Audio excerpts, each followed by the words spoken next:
बिस्मिल्लाहिर्रहमानिर्रहीम। आज हम करिकुलम डिज़ाइन चैप्टर नंबर 6 को प्रेजेंट करने जा रहे हैं।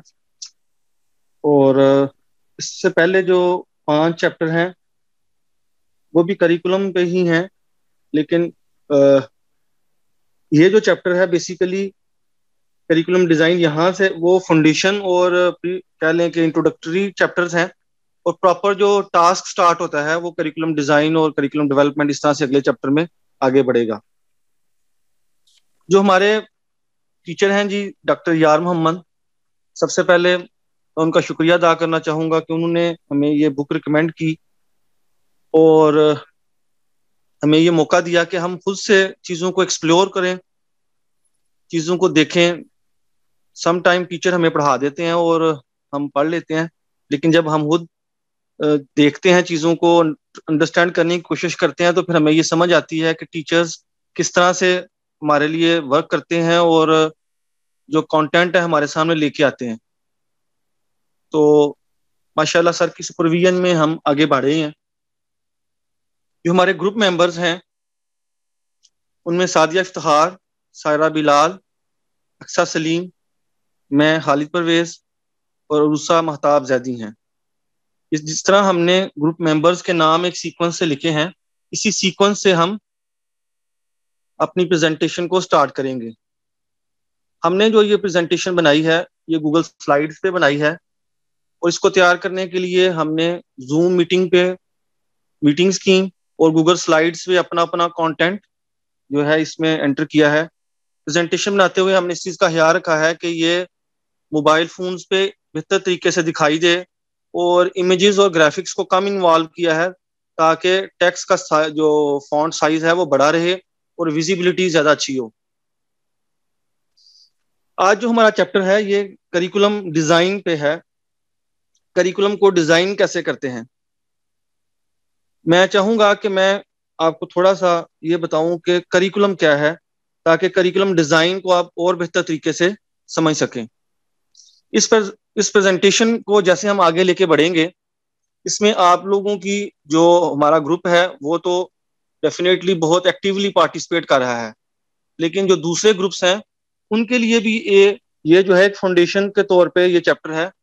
अगर वो इसको अच्छी तरह समझेंगे तो अपने ग्रुप्स को जब वो टॉपिक्स को प्रेजेंट कर रहे होंगे तो बेहतर तरीके से वो इसको प्रेजेंट कर सकेंगे। तो इसको मोर इंटरेक्टिव और आपकी इंटेंशन को ज़्यादा हासिल करने के लिए हम आपसे कुछ क्वेश्चंस भी पूछेंगे प्रेजेंटेशन के दौरान, और एंड पे एक 10 एमसीक्यूज का क्विज भी लिया जाएगा।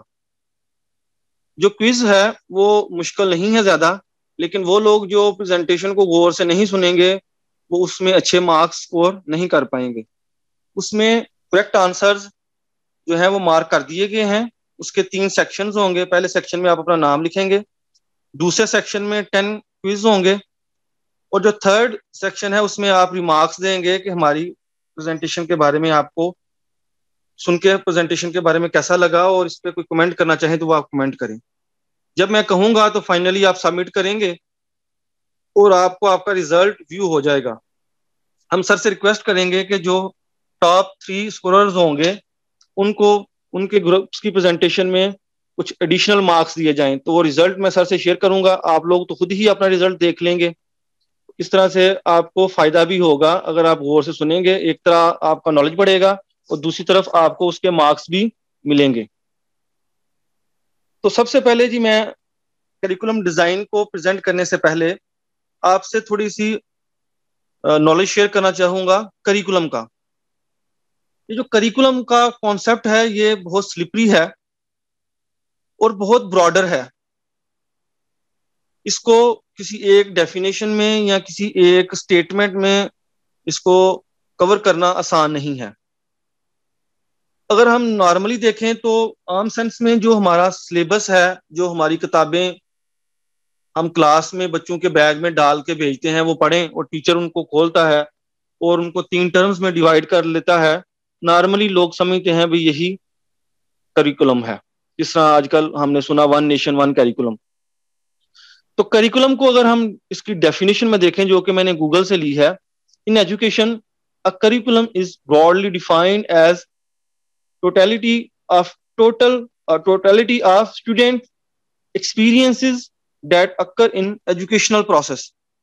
अब यहाँ ये वर्ड जो है ना जी, टोटलिटी, ये टोटल एक्सपीरियंसेस जो है स्टूडेंट के, जब एक बच्चा गेट से एंटर हो जाता है और वहां से एक लाइन में चलता हुआ एक खास यूनिफॉर्म में अपनी क्लास में जाता है, टीचर किताब खोलता है, उसकी रीडिंग राइटिंग, उसे होमवर्क देता है, उसका होमवर्क चेक करता है, वो फिर ब्रेक होती है, वो असेंबली होती है, स्पोर्ट्स डेज, हमारे डिफरेंट इवेंट्स सेलिब्रेट होते हैं, जो उसके जो एक्सपीरियंसेस होते हैं, वो तमाम एक्टिविटीज जो वहां वो परफॉर्म करता है, वो एक करिकुलम ही कहलाता है. तो हम कह सकते हैं करिकुलम एक अम्ब्रेला है जिसके अंडर डिफरेंट जो हमारे फंक्शंस हैं वो परफॉर्म हो रहे होते हैं. कहीं हम गेम्स करवा रहे होते हैं, कहीं उसको हम को करिकुलर एक्टिविटी का नाम दे रहे होते हैं, कहीं जो है हम एक्स्ट्रा करिकुलम का नाम दे रहे होते हैं, कहीं हम जो इसको नल करिकुलम का नाम दे रहे होते हैं. तो अभी क्योंकि हमारा जो स्कोप है प्रेजेंटेशन का वो करिकुलम डिजाइन है, तो मैं करिकुलम बस ये बताना चाहूंगा कि जो उसकी फीलिंग्स भी आती है ना, कि वो अब देखिए हमें अपने स्कूल का क्या याद रहा है, वो दिन जो हमने अपने दोस्तों के साथ गुजारे हैं, जो हमने हमने मार भी खाई है उधर और हमें अप्रिसिएशन भी मिली है, ये हमारे करिकुलम का इन सब चीजों से वास्ता है. अब करिकुलम जो डेवलपमेंट है, सॉरी करिकुलम डिजाइन जो है, ये मैं रिक्वेस्ट करूंगा अपनी बड़ी रिस्पेक्टेबल पार्टिसिपेंट से, सादिया इफ्तिखार से. सादिया इफ्तिखार जो है वो गवर्नमेंट हाई स्कूल गुजरांवाला में पढ़ाती हैं. आप जो हैं वो एमफिल स्कॉलर हैं और अपने फाइनल सेमेस्टर में ये जो क्रिटिकल इश्यूज इन करिकुलम का सब्जेक्ट पढ़ रही हैं और बहुत ज़्यादा महारत रखती हैं अपने टीचिंग और लर्निंग में, क्योंकि ये एक प्रैक्टिशनर हैं, ये स्कूल में जाती हैं और पढ़ाती हैं, और जो चीज़ें हम बुक्स में पढ़ते हैं ये प्रैक्टिकली इन चीज़ों को इम्प्लीमेंट भी करती हैं. सादिया प्लीज आप स्टार्ट करें और हमें बताएं करिकुलम डिजाइन के हवाले से. जी Sadia. Thank you so much Khalid भाई. Okay, now move toward chapter curriculum design. Before I move exact chapter, मैं ये चाह रही हूँ कि सबसे पहले हम थोड़ी सी ब्रेन स्टॉर्मिंग कर लें, सो दैट मुझे आइडिया हो जाए, हमें आइडिया हो जाए कि हमें इसके बारे में कितना पता है पहले से. तो बेसिकली हमें पहले पता होना चाहिए कि करिकुलम डिज़ाइन होता क्या है. तो उसके बाद हम देखेंगे कि इसको हम किस तरह से डिज़ाइन करते हैं, इसके अंदर कौन कौन सी चीज़ें आती हैं, कौन कौन से सोर्सेज आते हैं. तो बेसिकली सबसे पहले मैं अरूसा महताब ज़ैदी आपसे पूछना चाहूंगी कि अगर मैं आपके सामने ये वर्ड करिकुलम डिज़ाइन का रखती हूँ, तो इस डिज़ाइन वर्ड को देखते ही आपके माइंड में क्या आता है कि ये क्या हो सकता है? करिकुलम जो है बेसिकली एक फॉर्मेट है या एक स्ट्रक्चर हम उसको कह सकते हैं कि ओवरऑल हम कॉन्टिन्यूस इम्प्रूवमेंट की तरफ जा रहे होते हैं. एक साइक्लिक सा प्रोसेस है जो कि फर्दर जब हम उस डिज़ाइन जो है जो हम बनाते हैं तो वो फर्दर हमें डेवलपमेंट की तरफ लेके जाता है करिकुलम की. Very well said Aroosa. आपने जो एक वर्ड यूज किया स्ट्रक्चर, बेसिकली हमारा मेन फोकस इसी के ऊपर है, स्ट्रक्चर के ऊपर. ओके, अब हम मूव करते हैं अपने जो है वो एक्चुअल कंटेंट की तरफ. नेक्स्ट कीजिएगा स्लाइड. ये हमारे कंटेंट है जो हम अभी इसको आगे लेके चलेंगे. करिकुलम डिज़ाइन क्या होता है, उसके बाद इसके कंपोनेंट देखेंगे, इसके सोर्सेज देखेंगे. ठीक है, करिकुलम डिज़ाइन को पहले एक सिंपल वर्ड में मैं अपने तौर से बता देती हूँ, उसके बाद हम इसकी एक्चुअल डेफिनेशन भी देखेंगे. करिकुलम डिज़ाइन जो है ना, जिस तरह के अरूसा ने कहा कि एक स्ट्रक्चर है, एग्जैक्टली ये एक फॉर्मेट है, एक स्ट्रक्चर है करिकुलम का, करिकुलम डिज़ाइन का. ठीक है, ये इसमें कुछ एलिमेंट्स होती हैं, उनकी अरेंजमेंट होती है, उनकी तरतीब होती है, उनको उसको लेके हम लोगों ने करिकुलम को डिज़ाइन करना होता है. इसकी अगर मैं एक अपनी रियल लाइफ से एग्जाम्पल लूँ, लाइक हम अभी स्कॉलर हैं, एमफिल स्कॉलर हैं, तो मैं रिसर्च से ही इसकी एग्जांपल ले लेती हूँ करिकुलम डिज़ाइन की, इसके स्ट्रक्चर की, इसके फॉर्मेट की. हम लोग थीसिस लिखते हैं, तो थीसिस लिखने के लिए हमारे पास एक फॉर्मेट होता है. जिसको फॉलो करते हुए हम अपना थीसिस लिखते हैं। हम ऐसा नहीं करते कि अपनी मर्जी से जो है वो एक तरतीब के साथ हमारे पास पहले इंट्रोडक्टरी पार्ट होता है, ठीक है, उसके बाद हम लोग लिटरेचर रिव्यू लिखते हैं, रिसर्च मेथोडोलॉजी होती है, फाइंडिंग्स होती है, कंक्लूजन होता है। इस तरह से हमारे पास एक फॉर्मेट होता है जिसके अंदर रहते हुए हम अपना थीसिस करते हैं। ऐसा नहीं होता कि हम लोग पहले फाइंडिंग्स कर लें या पहले हम रिसर्च मेथोडोलॉजी कर लें और इंट्रोडक्शन बाद में लिखें। ऐसा नहीं होता, एक फॉर्मेट होता है जिसको प्रॉपर तरतीब से फॉलो करते हुए हम लोगों ने उसको जो है अपना डिजाइन करना होता है थीसिस। बिल्कुल इसी तरह करिकुलम डिजाइन भी है जिसमें जो है ये रेफर करता है to the way we conceptualize the curriculum and arrange its major component. Focus है अरेंजमेंट के ऊपर। इसके जो कंपोनेंट हैं, इसके 4 कंपोनेंट है जो कि आगे मेंशन है, आगे डिटेल में उसकी बात भी होगी।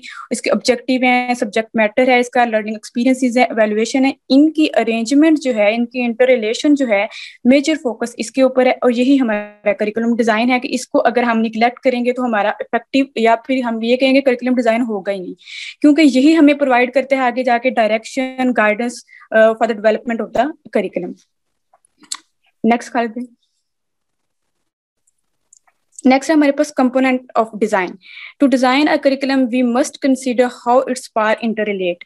इसके पार्ट्स जो हैं, इसके जो एलिमेंट्स हैं, जो उनका आपस में इंटर रिलेट होना बहुत जरूरी है। ये नहीं करेंगे हम कि अगर एक पार्ट है उससे हम मूव किए हैं दूसरे पार्ट की तरफ तो पिछले पार्ट का हमसे कोई लिंक ही नहीं रहा, उसको हम कंसीडर ही नहीं कर रहे जब हम सेकंड पार्ट में आ रहे हैं। पहले पार्ट जो है उसी को लेके हमने एंड तक लेके जाना है, ठीक है। Thinking about the arrangement of its part addresses the essence of the curriculum design. In designing a curriculum, we should consider philosophical and learning theories to determine if our design decisions are in consonance with our beliefs, basic beliefs concerning. इसमें जब हम curriculum हमने design करना है तो हमने philosophical और learning theories को निगलेक्ट नहीं करना, इसको मद्देनजर रखते हुए हम लोगों ने अपना करिकुलम डिजाइन करना है। फिलोसफिकल थेरीज क्या है? मतलब ये एक फिलोसफी है ना। फिलोसफी क्या है? फिलोसफी बेसिकली क्वेश्चन रेज करती है कि ये नेचर है तो वो क्यों है, हम हैं तो क्यों है, ये मतलब दुनिया है तो क्यों है। तो बिल्कुल इसी तरह जब हमने करिकुलम भी डिजाइन करना है तो उसमें हम लोगों ने ये देखना कि जो कंसर्निंग पीपल हैं जिनके लिए ये करिकुलम जो है वो डिजाइन किया जा रहा है, उनके हवाले से हम लोगों ने ये क्वेश्चन जो उनकी तरफ से होंगे उनको देखते हुए हम लोगों ने करिकुलम डिजाइन करना है कि what and how they should learn, कि वो क्या और इससे उनको क्या लर्न करना चाहिए। ये चीजें, ये क्वेश्चन मद्देनजर रखते हुए हम लोगों ने करिकुलम डिजाइन करना है। And second, how they should use the acquired knowledge, कि वो जब इस करिकुलम को डिजाइन करेंगे, इस करिकुलम के थ्रू जो उनका एक्वायर्ड नॉलेज होगा उसको उनको किस तरह से यूज करना चाहिए। इन सब क्वेश्चन को जहन में रखते हुए हम लोगों ने अपना करिकुलम जो है वो डिजाइन करना। नेक्स्ट कर दो। Okay. Now, a curriculum design is concerned with the nature and arrangement of the 4 basic parts. मतलब वही कि जब हम डिजाइन की बात करते हैं तो ये इसकी नेचर और अरेंजमेंट के ऊपर जो है ना मेजर फोकस हो जाता है इसका। तो इसके जो 4 मेजर कंपोनेंट हैं, objective, content, learning experiences and evaluation. सबसे पहले हमें ये पता करना है कि ऑब्जेक्टिव्स क्या हैं, व्हाट शुड बी डन, कि हम चाह क्या रहे हैं, हमने करना क्या है, हमारे टारगेट्स क्या हैं, हमने जाना कहाँ तक है, किस लिए हम ये काम कर रहे हैं। करिकुलम हम डिजाइन कर रहे हैं तो एक्चुअली हम चाह क्या रहे हैं, हमने क्यों ये करिकुलम डिजाइन करना है। तो हम ये अज्यूम करके चलते हैं या ये हम देखते हैं कि हमने करिकुलम इसलिए डिजाइन करना है सो दैट जो हम अपने स्टूडेंट के अंदर डेवलप कर सके स्किल्स, उनके अंदर values, attitude and good habits. हमने ये चीजें अपने बच्चों के अंदर लेके आनी है, इसलिए हम करिकुलम जो है वो डेवलप कर रहे हैं और ये हमारा ऑब्जेक्टिव है। इस ऑब्जेक्टिव को लेके हम लोग अभी करिकुलम डिजाइन करने लगे हैं। उसके बाद जब हमारा ये डिसीजन हो गया कि हमने ये चीज करनी है तो उसके लिए अब नेक्स्ट बारी आ जाती है कंटेंट की। अब हमने अपना जो ऑब्जेक्टिव था उसको अचीव करने के लिए कुछ हमारे पास मटेरियल होगा, कुछ कंटेंट होगा जिसको हमने ले के आना है सो दैट हम अपने ऑब्जेक्टिव जो है उसको अचीव करने के लिए हम अपने स्टूडेंट को जो है वो कंटेंट जो है वो आगे दे सकें। ठीक है, तो अब जब हमने सिलेक्शन करनी है उसकी कंटेंट की, तो वो कंटेंट भी किस बेस पे होना चाहिए, वो कंटेंट भी ऐसा होना चाहिए कि जो उसमें नॉलेज भी हो, ठीक है, उसके अंदर स्किल्स भी बच्चों की आ जाए और अफेक्टिव भी हो, उसके अंदर एटीट्यूड, उसकी वैल्यूज भी आ जाएं। Basically knowledge, skill and affective ये डोमेन ही एजुकेशन की जो कि हम पहले हम लोगों ने पढ़ी हुई हैं। ठीक है, तो ये तीनों डोमेन, साइकोमोटर, मोटर और कोग्निटिव एंड इफेक्टिव डोमेन, ये इन्हीं तीनों डोमेन को जो है ये कवर करे, हमने ऐसा कंटेंट लेके आना है। उसके बाद है जी लर्निंग एक्सपीरियंसेस। अब ऑब्जेक्टिव भी आ गया, उसके लिए हमने मटेरियल भी सिलेक्ट कर लिया। अब अहम बात यह कि हमने उस चीज को पढ़ाना कैसे है। ठीक है, अगर हम अपने ये बहुत मेजर चीज जो है इसको हम लोग डिस्कस कर रहे हैं, क्योंकि अगर ये अच्छी तरह से हमारी स्ट्रेटजीज अच्छी नहीं होगी तो हम अपने ऑब्जेक्टिव को अचीव नहीं कर पाएंगे, क्योंकि हम उसको डिलीवर ही नहीं कर पाएंगे अच्छी तरह से। तो बेसिकली इसमें है कि what instructional strategies, resources and activities should be employed. हमने कौन सी स्ट्रेटजीज यूज करनी है, ठीक है, कौन सी एक्टिविटीज बच्चों से करवानी है, या कौन सा मेथड हमने जो है वो अपनाना है जिसकी वजह से हम अपना जो है कंटेंट इफेक्टिवली जो है अपने स्टूडेंट्स तक जो है डिलीवर कर सकें। तो इसमें हम teaching methods and learning activities जो है वो यूज करेंगे। टीचिंग मेथड में क्या होगा, अगर हम प्राइमरी सेक्शन पे बात करते हैं तो उसमें ये होगा कि हम लोग डेमोन्स्ट्रेशन मेथड जो है वो टीचिंग के लिए यूज करेंगे, क्योंकि छोटे बच्चे होते हैं उनको ये मेथड ज्यादा इफेक्टिवली हम अपने गोल को अचीव करने की तरफ हमें ले जाएगा। अगर हम हायर लेवल पे बात करें तो उसमें लेक्चर मेथड जो होगा वो यूज हो जाएगा, एक्टिविटी दोनों में वो जो है वो इफेक्टिव रहेगी। तो इस तरह से हम लोगों ने अपने जो ऑब्जेक्टिव है उसको देखते हुए हम लोगों ने अपनी एक्टिविटीज या टीचिंग मेथड जो है उनका चूज करना है। And at the end evaluation आ जाएगी कि what method and instruction should be used to appraise the result of curriculum. अब जबकि ये सारा कुछ ऊपर कर लिया, ये सब कुछ क्यों हो रहा था, अपने ऑब्जेक्टिव को अचीव करने के लिए। एंड लास्ट पे हम लोगों ने अब ये चेक करना है कि आया हमारा ऑब्जेक्टिव अचीव भी हुआ है या नहीं। तो उसके असेसमेंट के लिए भी हमें कुछ यूज करने होंगे, टेक्निक्स यूज करनी होंगी, सो दैट हम लोग अपना इवेल्युएशन कर सकें। वो इस इवेल्युएशन समेटिव भी हो सकती है, लाइक हर जो इंस्टीट्यूट होता है उसका डिफरेंट मेथड होता है। कोई मतलब ओरल टेस्ट कर लें या रिटन टेस्ट कर लें, जैसे हमारे एग्जाम्स होते हैं तो एग्जाम्स के थ्रू हम लोग अपना जो है वो करते हैं, असेसमेंट करते हैं, अपनी वैल्यूएशन करते हैं। और अगर हमें वहाँ पे कोई फ्लॉ नजर आता है, गैप नजर आता है, तो हम अपना मूव कर देते हैं फर्स्ट ऑब्जेक्टिव कंटेंट की तरफ और लर्निंग एक्सपीरियंसेस की तरफ। यहाँ पे हम फिर अपनी जो है वो कुछ बेटरमेंट करते हैं, कुछ इम्प्रूवमेंट करते हैं, सो दैट हम अपना जो ऑब्जेक्टिव है वो अचीव कर सकें। नेक्स्ट बात भाई। अच्छा, कुछ पार्टिसिपेंट्स बाद में आए हैं, मैं उनको भी थोड़ा सा उनसे भी ये इन्फॉर्मेशन शेयर करना चाहूँगा, जैसा नूर वड़ाइच हैं और जो अटेंडेंस के टाइम नहीं थे, कि अभी जो हम प्रेजेंटेशन आप लोगों से भी प्रेजेंट कर रहे हैं, इसके एंड पे एक क्विज होना है और आप लोग इसको गौर से सुनेंगे। कहीं अगर आपको कन्फ्यूजन आती है तो अपना क्वेश्चन लिख लेंगे और eight the end of the presentation या ड्यूरिंग प्रेजेंटेशन अगर आप समझ रहे हो तो हम आपको उनके आंसर करते जाएंगे।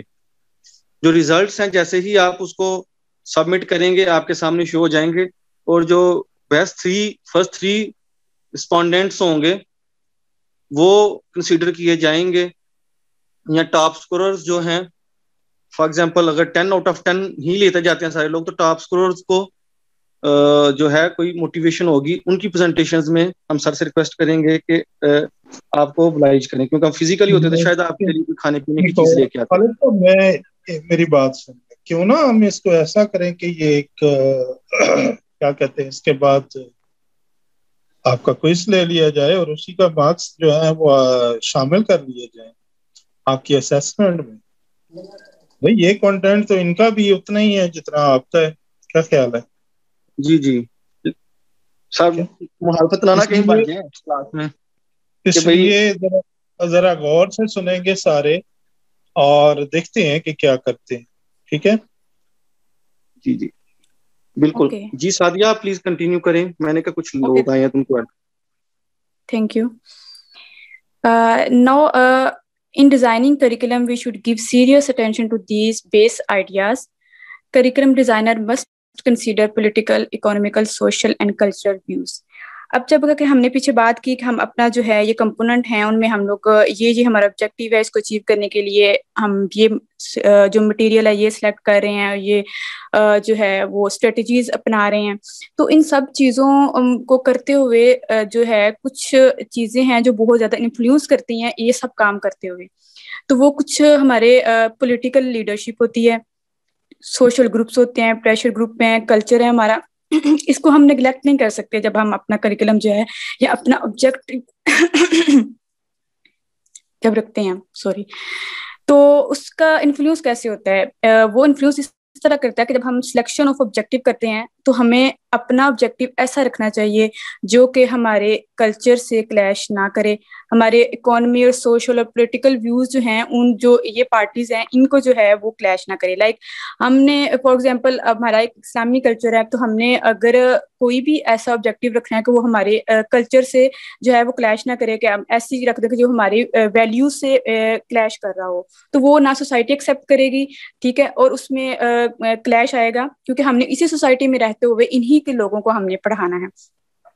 और नेक्स्ट, इसी तरह जब हम कंटेंट जो है उसकी सिलेक्शन करेंगे तो भी हमें इस चीज का बहुत ख्याल रखना चाहिए कि ये चीजें जो हैं क्योंकि इन्फ्लुएंस कर रही हैं हम, जब मैंने अपने सब्जेक्ट को पढ़ाना है वो अपने ऑब्जेक्टिव को अचीव करने के लिए, तो मैं ऐसा मटेरियल उठाऊंगी कि जो हमारे लाइक, अगर बहुत सारी ऐसी चीजें होती हैं जो हमने एक कॉन्सेप्ट बच्चों को देने के लिए, कुछ वीडियोज हो जाती है, कुछ मटेरियल होता है कि जो बाहर के इंडिया के कर लें या यूरोप के कर लें, कुछ ऐसी चीजें होती हैं कि जो कॉन्सेप्ट बड़ा अच्छी तरह से वो डिलीवर कर देती हैं, लेकिन वो चीज हम अपने कल्चर में अगर वीडियो तो वो नहीं दिखा सकते यहाँ बच्चों को, क्योंकि यहाँ पे वो हमारा इस तरह का कल्चर नहीं है कि वो चीज हम दिखाएंगे तो कल जो हमारा माशरा है वो इस चीज को बहुत ज्यादा वो इशू क्रिएट कर देगा कि आप हमारे बच्चों को क्या दिखा रहे हैं। ये बेशक हमारा मकसद उस कॉन्सेप्ट को देना है, लेकिन फिर भी हम वो चीज नहीं कर सकते। इन चीजों का हमें ख्याल रखना होगा। बिल्कुल टीचिंग स्ट्रेटेजी भी अपनाते हुए हमें इसी चीज का, और लाइक एवेल्युएशन में इन चारों चीजों का जो है हमें वो मद्देनजर रखना है, क्योंकि ये बहुत ज्यादा इन्फ्लुएंस करती हैं। इनको निगलेक्ट करके हम सिर्फ अपने ही स्ट्रेटेजीज और अपने ही माइंड सेट के मुताबिक जो है वो चीजें नहीं कर सकती, क्योंकि इस तरह से ना ही इफेक्टिवली हम अपना करिकुलम जो है वो डिजाइन करेंगे, और वो अगर सिर्फ खुद को देखेंगे तो वो एक बहुत लिमिटेड और कंफ्यूज रैशनल का हमारे पास जो करिकुलम होगा वो डिजाइन होगा। नेक्स्ट खालिद भाई।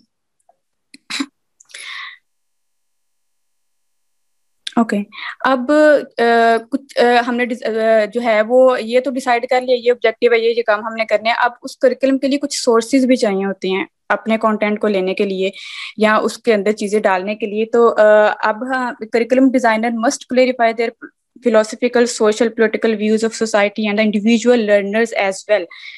और यही चीजें जो हैं ये करिकुलम सोर्सेज होते हैं हमारे। If we can neglect philosophical, social and political question, we design curriculum with limited and confused rationale। वही बात जो मैं पहले कर चुकी हूँ कि इन चीजों को हम लोग निगलेक्ट नहीं कर सकते। अब हम आगे देखेंगे कौन कौन से सोर्सेज हैं जहाँ जो है जिससे हम अपना करिकुलम जो है वो डिजाइन करेंगे। तो यहाँ पे एक साइंस जो है वो एज अ सोर्स हम ले रहे हैं, उसके बाद सोसाइटी है, उसके बाद मोरल डॉक्ट्राइन है। ये कुछ सोर्सेज हैं, इसको हम आगे वन बाय वन डिस्कस करते हैं। नेक्स्ट इसमें हम देखते हैं कि हम जब स्कूल में हैं और हम करिकुलम को डिजाइन करते हैं, तो जैसे भी मैंने ऑब्जर्व किया है, हाँ एक्सपीरियंस शेयर कीजिए अपना। जैसे भी हमारा जो सियालकोट, नारोवाल, कसूर, गुजरांवाला और ये जो एरिया है, यहाँ जो मजहबी रुझान है वो बड़ा सख्त है। यहाँ रिलीजन का इन्फ्लुएंस बहुत ज्यादा है। मैं देखता हूँ कि इस्लामाबाद या लाहौर के जो स्कूल्स हैं उनका करिकुलम और हमारे इस एरिया का करिकुलम में बड़ा डिफरेंस है। इससे हटके आप कराची चले जाते हैं तो वहाँ और बहुत ज्यादा डिफरेंस है। तो ये डिफरेंस में जहाँ पॉलिटिकल इन्फ्लुएंस तो ऑलमोस्ट सेम है, लेकिन रिलीजन का जो इतना इन्फ्लुएंस इधर है वो कराची में नहीं है, वो इवन लाहौर में नहीं है। और इसी तरह से अभी हमने ये एक करिकुलम डिजाइन किया मोरल एजुकेशन का। उसमें जो हमारा फिलोसफिकल इम्पैक्ट था वो तो ठीक था कि भी हमने ऑनेस्टी पे बात करनी है, हमने ट्रुथ पे बात करनी है। अब जब हम उसका कंटेंट बना रहे थे तो हमने देखा कि अगर हमने ऑनेस्टी सिखानी है तो हमारे पास कंटेंट में बहुत जबरदस्त कंटेंट इंडिया से था, छोटे बच्चों को सिखाने के लिए कार्टून्स और ये। लेकिन क्योंकि हमारा कल्चर जो है वो कहना जी उसमें वो एक्सेप्टेंस नहीं है कि भी इंडिया की देखें जी चीजें दिखाई जा रही हैं। इसी तरह से इंडिया के एक इंसिडेंट हुआ था कि वहां उन्होंने ईद सेलिब्रेट किया अपने स्कूल में, तो उस कस्बे में सारे लोग स्ट्राइक करने पे आ गए कि भाई आप हमारे बच्चों को मुसलमान बना रहे हैं। तो अभी वो तो रिलीजियस इवेंट्स सेलिब्रेट कर रहे थे, उसमें ईद का और रमजान या जो उनके अपने त्योहार होते हैं वो त्योहारों को सेलिब्रेट कर रहे थे, लेकिन वो कंट्रडिक्शन आ गई। इसी तरह हम यहाँ दिवाली अगर सेलिब्रेट करते हैं तो ये चीजें बड़ी हमें मद्देनजर रखनी पड़ती हैं। तो आपने बिल्कुल ठीक कहा है और ये बड़ा इम्पैक्ट है इन चीजों का। Thank you so much. आपने मेरे कॉन्सेप्ट को एक एग्जांपल के थ्रू बहुत अच्छी तरह से डिफाइन किया है, थैंक यू। ओके, नेक्स्ट हम अपने जो है वो सोर्सेज को देखते हैं। सबसे पहले साइंस जो है वो एज अ सोर्स हम कैसे लेंगे। ये कुछ सम करिकुलम वर्कर्स जो हैं, वो जो करिकुलम डिजाइनर हैं, वो रिलाई करती हैं साइंटिफिक मेथड के ऊपर, बिकॉज उनका कहना यह है कि साइंटिफिक मेथड जो है ना, ये एक मीनिंगफुल करिकुलम डिजाइन जो है ना वो प्रोवाइड करता है, क्योंकि साइंटिफिक मेथड जो है ना ये इनोवेशन लेके आता है। बच्चों में हम लोग है जो डिमोन्स्ट्रेशन मेथड के थ्रू बच्चों को पढ़ाते हैं, और इसमें जो है ऑब्जर्वेबल और क्वांटिफाइबल एलिमेंट्स जो है ना उस पर मुश्तमिल जो होना चाहिए। और ये जो है ये प्रायोरिटी करते हैं प्रॉब्लम सॉल्विंग को, ऑर्गेनाइजेशन ऑफ नॉलेज को, कि हम बच्चे को एक प्रॉब्लम दे देते हैं, वो अपना प्रीवियस नॉलेज है उसको ऑर्गेनाइज करके उसको यूज करते हुए उस प्रॉब्लम को जो है ना वो सॉल्व करेगा। And teaching of thinking strategies, और जो टीचर है वो ऐसी स्ट्रेटजीज टीचिंग को यूज करेगा जिसमें जो है बच्चा सोचे, लाइक ब्रेन स्टॉर्मिंग मेथड जो है वो यूज करके टीचिंग करवाएगा। ठीक है, तो इनका जो एम्फोसिस होता है वो इस चीज पे होता है कि हमने पढ़ाना कैसे है, लर्निंग हाउ टू लर्न, किस तरह से लर्निंग होगी स्टूडेंट्स की। और ये क्यों है, क्योंकि knowledge increase so rapidly, the only content seems to be procedures by which we process knowledge. इसलिए ये उन्होंने साइंस को, क्योंकि अगर हम देखें करिकुलम जो है वो डिजाइन कर रहे हैं, उसमें सिर्फ अगर आर्ट का कोई सब्जेक्ट है, आर्ट्स में एफए कर रहे हैं, तो हमने उसमें सारा चीजें आर्ट्स की ही नहीं डालनी, क्योंकि science does matter a lot. तो हमें उसमें कोई ऐसा एक दो सब्जेक्ट रखना चाहिए जिसमें जो है वो इस चीज के ऊपर भी फोकस हो, सिर्फ आर्ट्स ही ना हो। तो ये चीजें जो है ना ये मैटर करती हैं, इनका कहना ये है। नेक्स्ट सादिया, वैसे ये एम्फसाइज जो इन्होंने किया लर्निंग हाउ टू लर्न, तो स्कूलिंग में अगर देखा जाए ना हमें ये सिखाते ही नहीं, हमें ये कहते हैं भाई ये लिख लिया याद कर आओ। हाँ जी। और जब हमें ये बताया जाएगा कि लर्निंग करनी कैसे है, अगर हमें लर्निंग करनी आ जाएगी तो वो चीजें जो हमें स्कूल में नहीं भी सिखाई जाती डेफिनेटली हम वो भी सीख लेंगे। मैं रिक्वेस्ट करूंगा कि आप लोग हमारे जो बाकी पार्टिसिपेंट है, आपको कोई समझ ना आ रही हो और हम भी कहे बगाहे अब ऑनवर्ड आपसे कुछ पूछेंगे, तो साथ ही आपने एक्टिव रहना है। और ये जो अभी स्लाइड्स गुजर रही हैं इन्हीं स्लाइड्स से ही एमसीक्यूज हैं, तो आप टेक्स्ट को बड़े अच्छे तरीके से पढ़ें और जो डिस्कशन हो रही है उसको भी गौर से सुन रहे होंगे। यस, अगर किसी पॉइंट पे भी आपको कोई बात समझ नहीं आए तो आप वहीं पे रोक के पूछ सकते हैं कि यहाँ आपने क्या कहा है। Okay, learning how to learn जो अभी आपने हर पे बात की वो यही है कि वो अगर साइंटिफिक मेथड में हम वो प्रैक्टिकली वो चीजें करते हैं ना, बच्चों को इन्वॉल्व करते हैं, तो और जब हम बच्चों को इन्वॉल्व करके प्रैक्टिकल जो काम हो जाता है ना उसकी अंडरस्टैंडिंग ज्यादा होती है, बजाय इसके कि हम वो जो पुराना मेथड यूज करें यहाँ से लेकर यहाँ तक याद कराना, जो कि गवर्नमेंट स्कूल्स में होता रहा है। ठीक है, तो उससे फिर वो लर्निंग तो ही होगी ना। ओके, नेक्स्ट हम मूव करते हैं सोसाइटी की तरफ, कि सोसाइटी किस तरह से हमारे करिकुलम के ऊपर जो है वो एज अ सोर्स यूज हो रही है। School is an agent of society, the school should draw it's curriculum ideas from analysis of the social situation. School जो है एक वो बहुत बड़ी एंटिटी है हमारी सोसाइटी की, तो जब हमने इसका करिकुलम का डिजाइन करना है, उसके लिए कुछ आइडियाज लेके आने हैं, तो वो हमने अपनी सोसाइटी जो है, अपना कल्चर जो है, उसका एनालिसिस करते हुए हमने आइडियाज लेके आने हैं। वही बात आ जाएगी कि ऐसी चीजें नहीं लेके आनी, ऐसे आइडियाज नहीं लेके आने कि जो हमारी सोसाइटी के साथ मैच ही ना करते हैं या उनके अगेंस्ट हों। Curriculum design can only be completely understood if it is contextualized social, economically and politically. तो अगर ये इन सब चीजों के ऊपर बेस कर रहा तो वो एक फुल कंप्लीट जो है ना वो करिकुलम होगा। अगर इसमें से कोई एक चीज भी गायब होगी तो उसमें क्या होगा, हमारा जो करिकुलम जो है ना वो इनकम्प्लीट होगा और उसमें फ्लॉज आ जाएंगे जो बाद में हमारे लिए प्रॉब्लम क्रिएट करेंगे। तो ये सोसाइटी जो है ये किस चीज पे प्रायोरिटी देते हैं, ये कहते हैं कि ये एड्रेस करें students unique needs, diverse social group. Diverse social group क्या है, एक सोसाइटी में जब हम रह रहे हैं तो हम वहाँ पे डिफरेंट क्लासेस के लोग होते हैं, उनकी डिफरेंट नीड्स होती हैं। तो हमने सिर्फ एक ही क्लास को मद्देनजर रखते हुए अपना करिकुलम जो है वो डिजाइन नहीं करना, क्योंकि वहाँ पे आपको डिफरेंट जो क्लासेस से लोग आएंगे। तो हमने ऐसा करना है कि वहाँ पे वैरायटी हो, ठीक है, वो जो हर एक को एक्सेस करने के लिए, असेस करने के लिए ईजी हो। तो ये collaboration among diverse individual and group जो पीपल हैं उनको कोलैबोरेट करने के ऊपर एम्फेसिस करते हैं। वही बात के इसमें हमने किसी एक के ऊपर फोकस नहीं करना है, हमने दोनों ग्रुप्स को लेके चलना है। और ये सोर्स एज अ सोर्स क्यों लिया जा रहा है, वो इसलिए लिया जा रहा है कि society culture the more powerful influence on curriculum design, ठीक है, और दैट्स वाई इस चीज को हम कंसीडर कर रहे हैं एज अ सोर्स। और साथ एक सकती हूँ मैं? ये जो अभी प्रायोरिटी की बात की सोसाइटी में, तो इसमें आपने एक वर्ड यूज किया कि हम क्लास को देखते हैं, तो क्लास क्या वो स्लो लर्नर फास्ट लर्नर के हवाले से है या स्कोर के हवाले से है? वो लाइक कौन सी देखिए, क्लास? अगर यहाँ एलीट क्लास भी होती है, पुअर भी होती है, मिडिल भी होती है, ठीक है। तो इस चीजों को सबको ये देखें, ऊपर बात आई इकोनॉमिकली। इकोनॉमिकली में ये चीजें मैटर कर जाती हैं कि आपने जब कोई चीज आपने सेलेक्ट करनी है, चूज करनी है, पढ़ाने के तरीके, इसमें बहुत सारी चीजें हम यूज करते हैं हेल्पिंग के तौर पे भी। तो ऐसी होनी चाहिए कि जो मिडिल क्लास का बच्चा या वो चीज भी अफोर्ड कर सके या वो भी समझ सके अपनी अंडरस्टैंडिंग के लिए। अगर कोई बच्चों को अक्सर जो ब्रांडेड स्कूल होते हैं वो वर्कशीट देते हैं या कुछ अपनी एक्टिविटी करवाने के लिए कह देते हैं घर से ये चीज लेके आए, वो चीज लेके आए, ऐसे करें वैसे करें। तो वो अगर एक तो बच्चा लीड कर वाला तो कर लेगा, लेकिन दूसरा जो है वो कैसे उसको करेगा। तो हमें इन सब चीजों को मद्देनजर रखते हुए करना कि ऐसा हम काम करवाएं, ऐसी लर्निंग करवाएं जिसमें सारे जो है वो इक्वली पार्टिसिपेट करके लर्निंग कर सकें। ठीक है, नेक्स्ट बात भाई। शादिया, मैं थोड़ा सा इधर ग्रुप को एक्टिवेट करना चाहूंगा कि हमारे पास माशाल्लाह भी काफी ज्यादा मेंबर्स आ गए हैं। तो चंद लम्हों के लिए ये सोचें कि क्या करिकुलम सोसाइटी को इन्फ्लुएंस करता है या सोसाइटी करिकुलम को इन्फ्लुएंस करती है। यानी मैं अगर एक स्कूल में पढ़ा रहा हूँ तो क्या सोसाइटी मेरे करिकुलम को इम्पैक्ट कर रही है, इन्फ्लुएंस कर रही है। और दूसरा पहलू क्या है कि मैं स्कूल में कुछ पढ़ा रहा हूँ और बच्चे पढ़ के घर जाते हैं, तो क्या मेरा करिकुलम सोसाइटी को इन्फ्लुएंस कर रहा है। ये 15 सेकंड के लिए सोचें, सारे सोच लेंगे जब आप सब लोग, तो फिर मैं किसी एक से पूछूंगा कि क्या इसमें क्या रिलेशन है, क्या इसमें बात है कि दोनों में से कौन किसको इन्फ्लुएंस करता है, ताकि आप इस चीज को, क्योंकि ये सोर्स ऑफ जो है हम पढ़े, हमने साइंस सोर्स पढ़ा है, अब सोसाइटी सोर्स पढ़ा है, तो सोसाइटी एज अ सोर्स कैसे है इसकी समझ हमें बेहतर आए। जी प्लीज हैंड रेज करें अपने जूम में, ताकि मैं देख सकूं कितने लोग रिस्पॉन्ड करना चाह रहे हैं इस एस्पेक्ट को कि सोसाइटी इन्फ्लुएंस करती है करिकुलम को या करिकुलम इन्फ्लुएंस करता है सोसाइटी को। कौन पार्टिसिपेट करना चाहेगा इस शॉर्ट डिस्कशन में?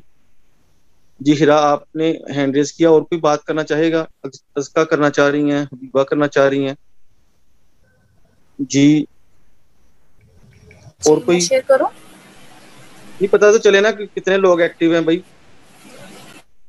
जी हिरा, आप प्लीज बताएं। मुझे लगता है कि ये दोनों ही इम्पोर्टेंट है और इसके लिए दोनों ही है, एक का नहीं हम कह सकते कि वन साइडेड चीज है। सोसाइटी भी जो है वो भी कर रही है। जैसे अभी हमने पढ़ा कि हम जब करिकुलम डिज़ाइन करते हैं तो उसमें हम सोसाइटी की ये सारी चीज़ें देखते हैं कि उसमें पॉलिटिकल, इकोनॉमिकल जो सारे आते हैं कंपोनेंट, उसको भी हम देखते हैं। और जब हम करिकुलम हम उस सोसाइटी हम कुछ पढ़ा रहे होते हैं तो वो भी इन्फ्लुएंस कर रहा है उन स्टूडेंट्स के ऊपर। तो ये दोनों है, एक का नहीं है।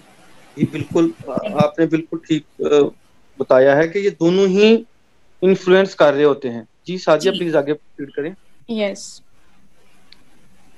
नेक्स्ट हमारा सोर्स है moral doctrine as a source. Some curriculum designer look to the past for guidance by religious texts regarding appropriate context. इसमें ये बात कर रहे हैं कि कुछ करिकुलम डिजाइनर जो है ना वो इस चीज के ऊपर बिलीव करते हैं कि उन्होंने अगर करिकुलम डिजाइन करना है तो वो हम अपने रिलीजन जो है रिलीजियस से लेते हैं, गाइडेंस लेते हैं उसके लिए। लाइक हमारा कुरान पाक है या बाइबल है, इस तरह से उनसे लेते हैं कि हमने अपनी वैल्यूज के ऊपर बात करनी है। तो हमारा इस्लाम जो है वो एक मुकम्मल हमें गाइड कर रहा है कि हमने किस तरह से लोगों के साथ बात करनी है, किस तरह से लाइफ गुजारनी है, किस तरह से रहना है। ये सारी चीजें हमारे मजहब में हैं। तो वो कह रहे हैं कि जब हमने ये चीज अपने उसमें डालनी है तो हमें कहीं और जाने की जरूरत नहीं, हम अपने ही रिलीजियस जो है वहां से उसको एज अ गाइडेंस ले सकते हैं। तो ये प्रायोरिटी करते हैं कि स्पिरिचुअल करिकुलम डिजाइनर जो है ना वो ask question about the nature, the purpose of life and what it means to be human and knowledge. ये सारे क्वेश्चन जो हैं ये स्पिरिचुअल डिजाइनर्स के हैं, और ये सारे इनके आंसर्स वो जो है ना वो अपनी रिलीजियस से लेते हैं, और ये एम्फोसिस करते हैं किसके ऊपर कि इंडिविजुअल जो है वो डेवलप करेगा, उसके अंदर एम्पैथी एंड कंपैशन आएगा, और वो जो है प्रमोट करेगा वेलफेयर ऑफ अदर्स को, and different point of views जो हैं उनको वो कंसीडर करेगा। रिजिड नहीं होगा कि ये मैं मतलब ये इसके अंदर लाना चाह रहा हूँ, या मैं ये चाह रहा हूँ, ये चाह रही हूँ तो यही हो, नहीं, ये इन सब चीजों को जो है साथ लेके चल रहा होगा। और ये सारी चीजें हमारे रिलीजियस जो है उसमें बताई गई हैं, तो वो इसलिए कह रहे हैं कि इन चीजों के लिए जो है हम अपने वहां से गाइडेंस लेनी चाहिए। और ये ऐसा क्यों है? क्योंकि अगर हम अपने स्पिरिट के साथ टच रहेंगे तो ये हमें क्या हमारे अंदर लेके आएगा, truth, faith, knowledge, ethics, thought and action, ये सब चीजें हमें हमारे रिलीजियस से ही मिल जाएंगी। तो हमें इसलिए वो कह रहे हैं कि आपने यहाँ से गाइडेंस लेनी है। Thank you so much. Next participant जो है। जी जी बिल्कुल सादिया, बिल्कुल ये जो मोरल डॉक्ट्राइन है मेरे ख्याल में से अखलाकी नजरिया जो होता है हमारा, डॉक्ट्राइन को नजरिया एक तरह से हम कह सकते हैं कि नजरिया क्या है। और अगर हम पाकिस्तान में देखें ना तो ये चीज बड़ी डोमिनेंट है। मैं अब कुछ स्कूल्स के नाम नहीं लेना चाहूंगा कि बड़ा उनमें उनमें बहुत रुझान ही, उनकी बेस ही यही है, और उनका एक जो स्लोगन है वो है ये है। एक तरफ कुछ स्कूल्स हैं वो बिल्कुल दूसरी सिमत में निकले हुए हैं। तो मैं अक्सर देखता हूँ कि जितने स्कूल्स हैं ना उनके अपने ही कुछ बिलीव्स हैं, और उन बिलीव्स को ही लेके वो आगे बढ़े हैं। तो अपने बड़े अच्छे तरीके से जो सोर्सेज ऑफ करिकुलम डिजाइन थे, science as a source, society as a source and moral doctrine as a source, हमें बताया।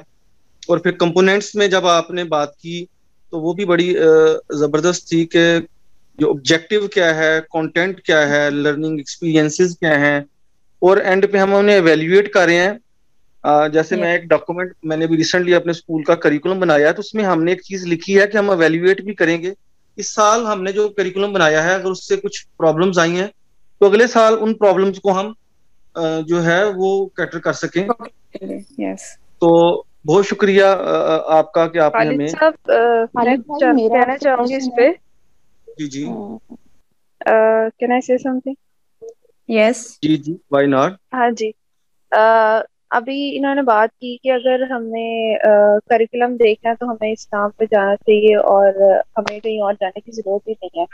तो फिर जो क्या सोसाइटी के और रिचुअल्स या हमें, क्योंकि नेशनल इंटरनेशनली भी हमें उनके साथ कंपटीशन में रहना है, तो थोड़ा सा अगर हम ज्यादा फोकस अपने इस्लाम पे, रिलीजन पे कर देंगे तो क्या ये सोसाइटी के वो इग्नोर नहीं हो जाएंगे? ओके, मैं आपको मतलब बताती हूँ। अगर हम दोनों को मिक्स पॉइंट इस्लाम के साथ साथ अगर हम ज्यादा कहें, क्योंकि अगर ज्यादा इस्लामी हो जाएगा और अगर हम दूसरी सोसाइटी की एथिकल वैल्यूज को इग्नोर कर देंगे, लाइक अब जो इंटरनेशनली है वो तो इस्लामिक नहीं करते। ठीक है, आई गॉट योर पॉइंट, मैं आंसर देती हूँ आपको। देखिए, हमने वैल्यूज की बात की है, हम इस्लाम हो या कोई और रिलीजन हो, वैल्यूज तो वही रहेंगी। झूठ नहीं बोलना, सच बोलना है, ये वो लोग भी मानते हैं, ये हम भी मानते हैं। ठीक है, इस तरह जो जितनी भी चीजें इखलाकियात के ऊपर, इखलाकियात तो उनकी भी वही है, हमारी भी वही है। ठीक है, इनमें तो कोई चीज नहीं है कि जो डिफरेंट जो क्लैश कर रही हो हमारी, और अखलाकियात पे बात हो रही है ना। लाइफ हमारा ऐसी कोई चीज हमारे मजहब में नहीं है जो दूसरे वो चीजें यही अपना रहे हैं, लेकिन वो इनको नाम नहीं देते ये। अब हमने तो अपनी अखलाकियात छोड़ दी हुई है, लेकिन वहां पे तो ये सारी चीजें अपनाई जा रही हैं, लेकिन नाम ये मजहब का नहीं दिया जा रहा। लेकिन चीजें तो यही, इन्हीं को वो यूज करके तो आज इतने सक्सेसफुल हैं। इंसाफ वहां पे हो रहा है। सादिया, बिल्कुल आप भी अपनी तरह ठीक बता रही हैं, और अज़का ने भी अच्छा पॉइंट रेज किया। और अक्सर में बताते रहते हैं कि हर मजहब के मानने वाले उसको ठीक और हर फिरके को मानने वाले उसको सही मानते हैं।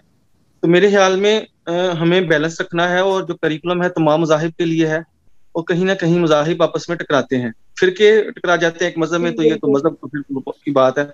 मेरे ख्याल में इसका की बात को हम थोड़ा वेटेज इस लिहाज से देते हैं, करिकुलम में हमें एक बैलेंस वे से आगे लेके चलना है, और यहाँ अक्सर फ्रीडम रखना है हमें करिकुलम में कि वो बहुत ही ज्यादा इस्लामिक ना हो जाए, क्योंकि पाकिस्तान में भी दूसरे मज़ाहिब भी है जो हम एक साथ पढ़ते हैं।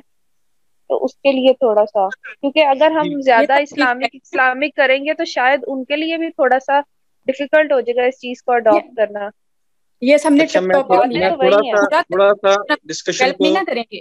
अगर हम सादिया इखलाकियत प्लीज, का टॉपिक ले रहे हैं तो उसके लिए रेफरेंस हम लेंगे अपने मजहब से। अब पूरा ही हम तो डेवलप नहीं ना कर देंगे। अगर उसके अंदर साइंस का सब्जेक्ट आ रहा है, इंग्लिश का आ रहा है और मैथ का आ रहा है, ठीक है, करिकुलम एक बुक का नाम तो नहीं है ना, ठीक है। तो उसमें जब हम सादिया अपनी इखलाकियत का टॉपिक आएगा तो उसमें हम यहाँ से गाइडेंस लेंगे। यस जी, टाइम हमारा ना ऑलमोस्ट 45 मिनट्स से ज्यादा हम आगे चले गए हैं, और हमारा एक पार्टिसिपेंट अभी, तो हम चाहेंगे कि टाइम को भी कंसीडर करें। और सायरा, आप भी इस चीज को देखिएगा, सब लोग इस चीज को देखेंगे। जी प्लीज आगे बढ़िएगा। जी प्लीज। अस्सलाम नो मूव वालेकुम। Towards Saira Bilal.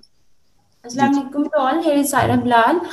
I will present knowledge as a source, learner as a source, horizontal and vertical organization of curriculum, dimensions of curriculum design, scope, sequence, continuity, integration, articulation and balance.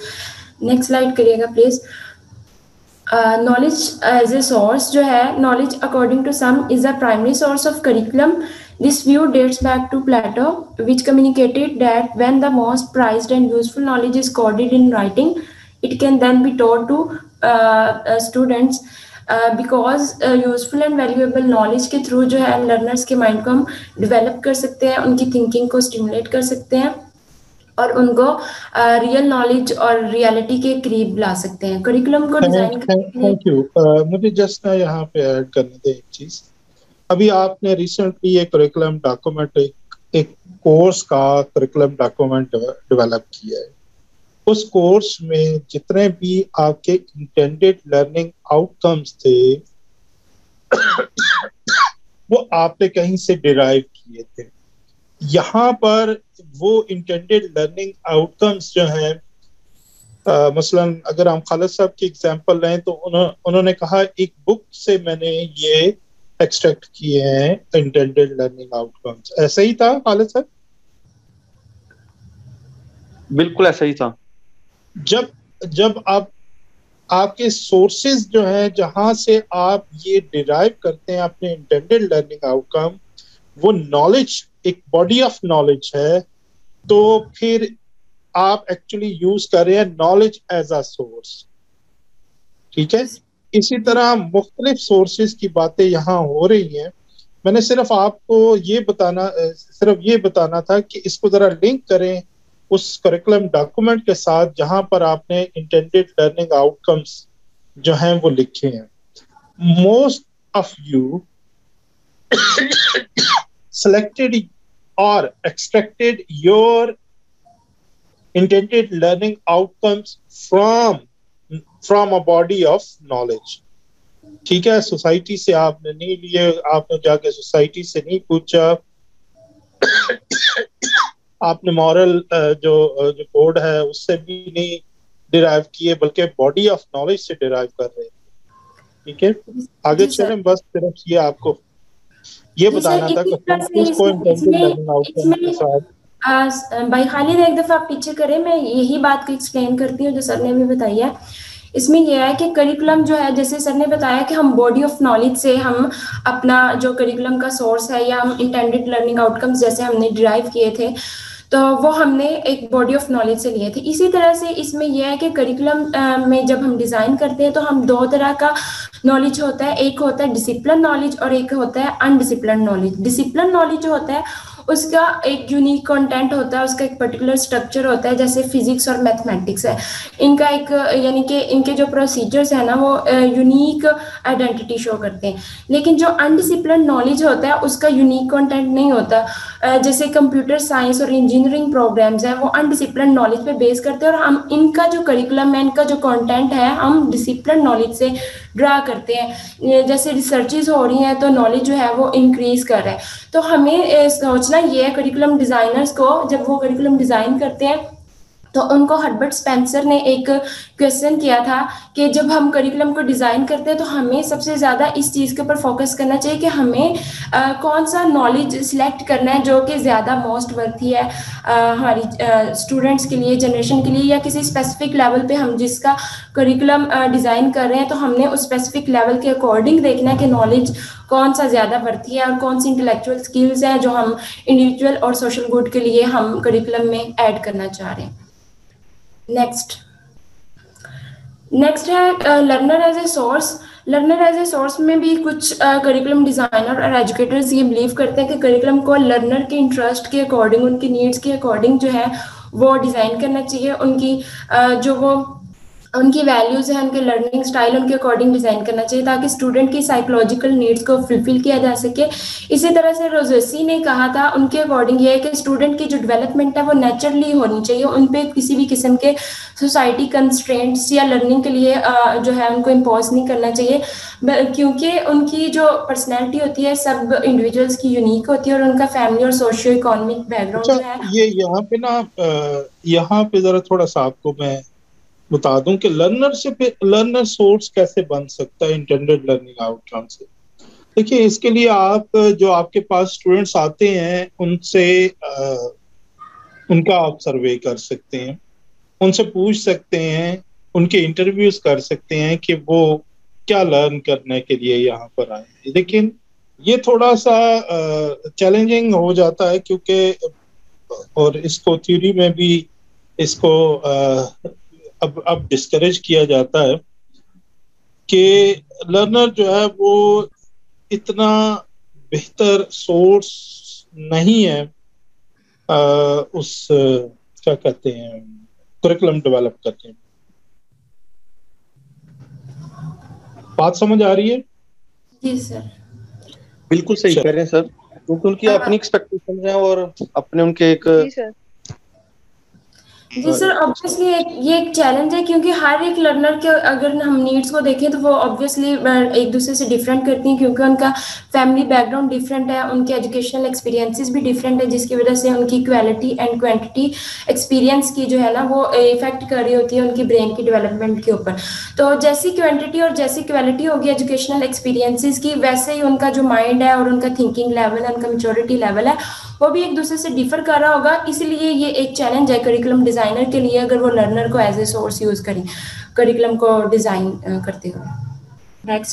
Next है horizontal and vertical organisation. इसमें हम curriculum को design करते हुए हम उसको एक organised वे में मीनिंगफुल बनाने के लिए हम जो है वो करिकुलम को ऑर्गेनाइज करते हैं। इसके लिए इसकी दो तरह की ऑर्गेनाइजेशन होती है, एक है हॉरिजॉन्टल ऑर्गेनाइजेशन, दूसरी है वर्टिकल ऑर्गेनाइजेशन। हॉरिजॉन्टल ऑर्गेनाइजेशन में हम करिकुलम के एलिमेंट्स को आपस में क्या ब्लेंड करते हैं और फॉर एग्जांपल मतलब इंटीग्रेट करते हैं, जैसे डिफरेंट सब्जेक्ट्स जैसे हिस्ट्री है, एंथ्रोपोलॉजी और सोशियोलॉजी का कंटेंट आपस में जो है वो इंटररिलेट करते हैं।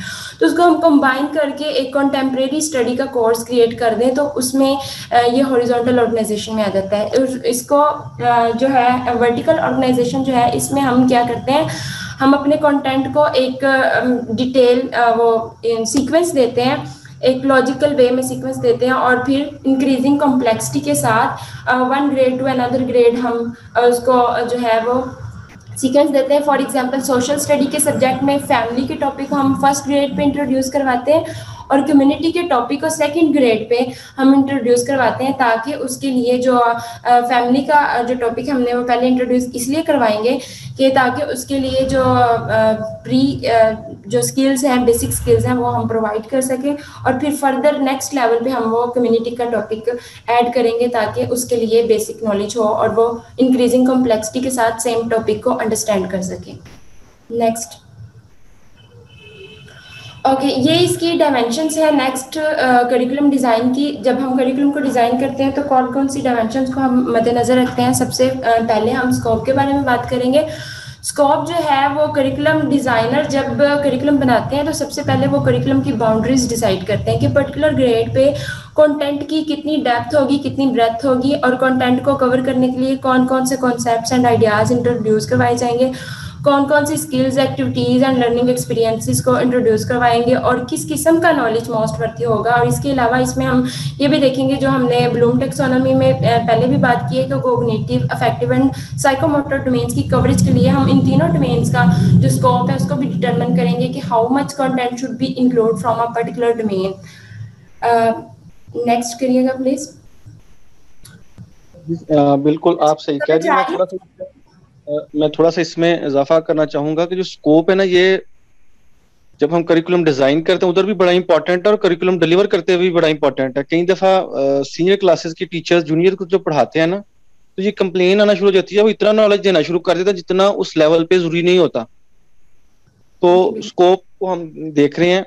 और जी इसी में हम ये डिटरमिन स्कोप पे हम एक्चुअली डिटरमिन क्या करते हैं, ये मेरा आप सबसे क्वेश्चन है, कोई भी आंसर कर सकता है। जी पार्टिसिपेंट्स जो हमारे क्लास के ग्रुप के से हट के दूसरे पार्टिसिपेंट्स हैं, आप प्लीज कुछ बताना चाहें कि स्कोप को हम कैसे डिटरमिन करते हैं, इसमें क्या डिटरमिन किया जाता है? हाँ जी, डिटर्मिनेशन ऑफ स्कोप है क्या बेसिकली? अच्छा ओके, मैं ही आपको बताती हूँ। इसमें हम जैसे हर एक लेवल पे, स्पेसिफिक लेवल पे हमने देखना होता है कि स्टूडेंट्स की मेंटल और उनका मैच्योरिटी लेवल, उनकी डेवलपमेंटल लेवल के अकॉर्डिंग हमने देखना होता है कि कौन सा जो कंटेंट है वो हम ऐड करेंगे, कौन सा नॉलेज ऐड करेंगे, उसकी कितनी डेप्थ होगी और उसकी कितनी ब्रेथ हम यूज करेंगे स्पेसिफिक लेवल पे। Do you understand? जी बिल्कुल ऐसा ही देखें ना, जैसे हम शुरू में आते हैं तो अलिफ बे और ABC से शुरू होते हैं, और उससे फिर 2 हरफी 3 हरफी हरूफ, फिर अल्फाज, फिर जुमले, फिर मुज़क्कर मुअन्नस। ये तो नहीं ना कि भाई हम उनको अलिफ बे सिखाई नहीं और मुज़क्कर मुअन्नस सिखा दें, तो ग्रेजुअली हम आगे सिंपल से कॉम्प्लेक्स लेवल की तरफ जाते हैं। जी बिल्कुल। नेक्स्ट करें भाई खालिद। नेक्स्ट है sequence. Sequence curriculum deals with cumulative and continuous learning of curriculum content. Curriculum content की वर्टिकल अरेंजमेंट को हम सीक्वेंस्ड करिकुलम कहा जाता है, जिसमें न्यू लर्निंग जो है वो प्रीवियस लर्निंग पे बेस करी होती है। जब करिकुलम डिजाइनर करिकुलम बनाते हैं तो ये डिसाइड करते हैं कि कौन सा कंटेंट और स्किल्स और लर्निंग एक्सपीरियंसेस पहले इंट्रोड्यूस करवाने चाहिए। जैसे अभी हमने बात की कि हमने सिंपल टू कॉम्प्लेक्स की तरफ जाना है, तो इसी तरह से हम इसमें सीक्वेंस में हम एक लॉजिकल वे में हम ऑर्गेनाइज करते हैं अपने करिकुलम को, ताकि जो न्यू लर्निंग है उसके लिए बेसिक नॉलेज को प्रोवाइड किया जा सके। फॉर एग्जांपल मैथमेटिक्स में हम कैलकुलस को तब तक अंडरस्टैंड नहीं कर सकते जब तक उसके लिए हम अलजेब्रा और ज्योमेट्री का नॉलेज गेन ना कर लें। और इसमें इसके अलावा ये है कि sequence of the content should be based on logical of subject matter और the way individual process knowledge. जैसे मैथ का सब्जेक्ट लॉजिकल स्ट्रक्चर पे बेस करता है, मतलब सिंपल टू कॉम्प्लेक्स ऑपरेशन की तरफ मूव करते हैं हम। इसके अलावा लर्नर के मैच्योरिटी लेवल के अकॉर्डिंग और उनके डेवलपमेंटल लेवल के अकॉर्डिंग कंटेंट को सीक्वेंस दी जाती है। इसमें करिकुलम डिजाइनर को जो पियाजे की थ्योरी है, डेवलपमेंटल थ्योरी, वो एक इम्पॉर्टेंट रोल प्ले करती है। इस थ्योरी में 4 स्टेजेस बताई गई थी, जिसमें सेंसरी मोटर है, I think pre operational, formal, इस तरह से ये 4 स्टेजेस हैं, जिसमें इन चारों स्टेजेस में लर्नर के मैच्योरिटी लेवल और उनके डेवलपमेंटल रेट को जो है वो डिस्क्राइब किया गया है कि वो किस तरह से स्पेसिफिक स्टेजेस पे इंफॉर्मेशन को प्रोसेस करते हैं। सो इस थ्योरी की हेल्प से करिकुलम डिजाइनर जो है वो कंटेंट को डेवलपमेंटल रेट और मैच्योरिटी रेट के अकॉर्डिंग जो है वो उनको सीक्वेंस देते हैं। इसमें नेक्स्ट बिल्कुल इसी तरह जिस तरह जब हमने अपने ILOs बनाए थे तो हमने सोलर टेक्सोनोमी को फॉलो किया था कि हम आहिस्ता आहिस्ता हर स्टेज की फर्स्ट स्टेज से 4th स्टेज की तरफ जाएं। जी बिल्कुल। इसमें 1957 में B Othanel, Smith, William Stanley and Harlan Shores ने कंटेंट की सीक्वेंस के लिए 4 लर्निंग प्रिंसिपल इंट्रोड्यूस करवाए थे, जिसमें सिंपल टू कॉम्प्लेक्स लर्निंग में पहले हम सिंपल, इजी और कंक्रीट कॉन्सेप्ट को इंट्रोड्यूस करवाते हैं और फिर कॉम्प्लेक्स लर्निंग की तरफ और फिर डिफिकल्ट और एब्स्ट्रैक्ट कॉन्सेप्ट की तरफ हम मूव करते हैं और उसको इंट्रोड्यूस करवाते हैं।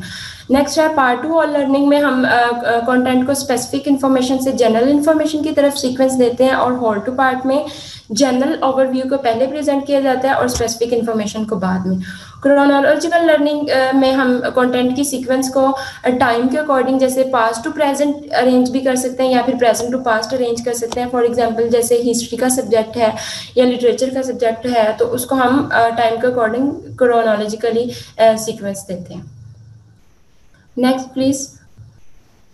तो मैं पार्टिसिपेंट से पूछूंगा कि अगर आप क्रोनोलॉजिकल लर्निंग की कोई एग्जांपल देना चाहेगा हमें कि किस तरह से कोई कौन सा सब्जेक्ट है जिसमें तो ये बड़ा ही मैटर करता है और इसको लेके चलना पड़ता है। कोई हमारे क्लास पार्टिसिपेंट्स बताना चाहेंगे सीक्वेंसिंग में क्रोनोलॉजिकल लर्निंग हम कैसे करा रहे होते हैं?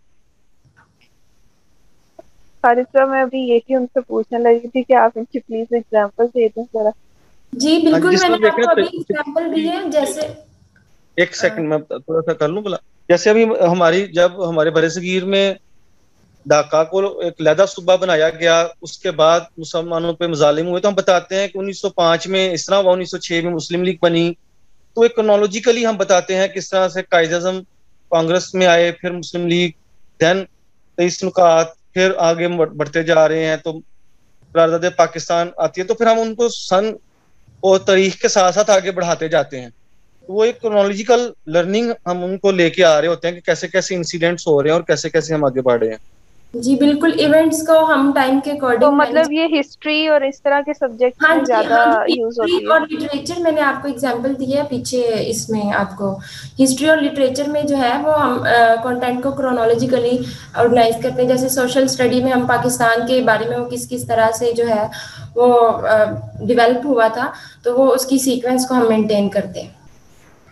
नेक्स्ट है कंटिन्यूटी। कंटिन्यूटी कंटेंट के रिलेटेड एलिमेंट्स की रिपीटेशन से डील करती है ताकि over time same kind of skills को हम इंक्रीज कॉम्प्लेक्सिटी के साथ रीलर्न करवा सकें। फॉर एग्जांपल, अगर रीडिंग स्किल एक इम्पॉर्टेंट ऑब्जेक्टिव है हमारा, तो टाइलर के अकॉर्डिंग लर्नर को स्किल्ड रीडर बनाने के लिए कंटिन्यूस लर्निंग अपॉर्चुनिटीज प्रोवाइड करनी चाहिए और over time various reading material से इंट्रोड्यूस करवाना चाहिए।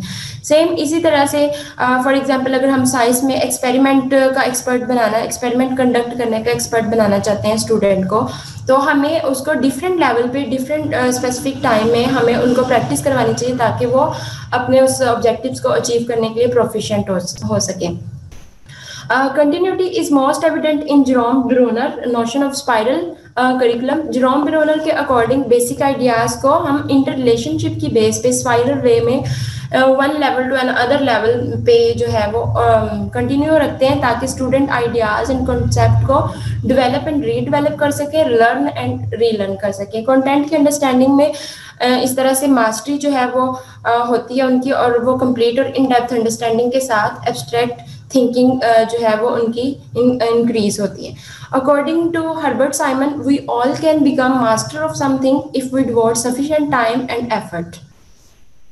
Next please.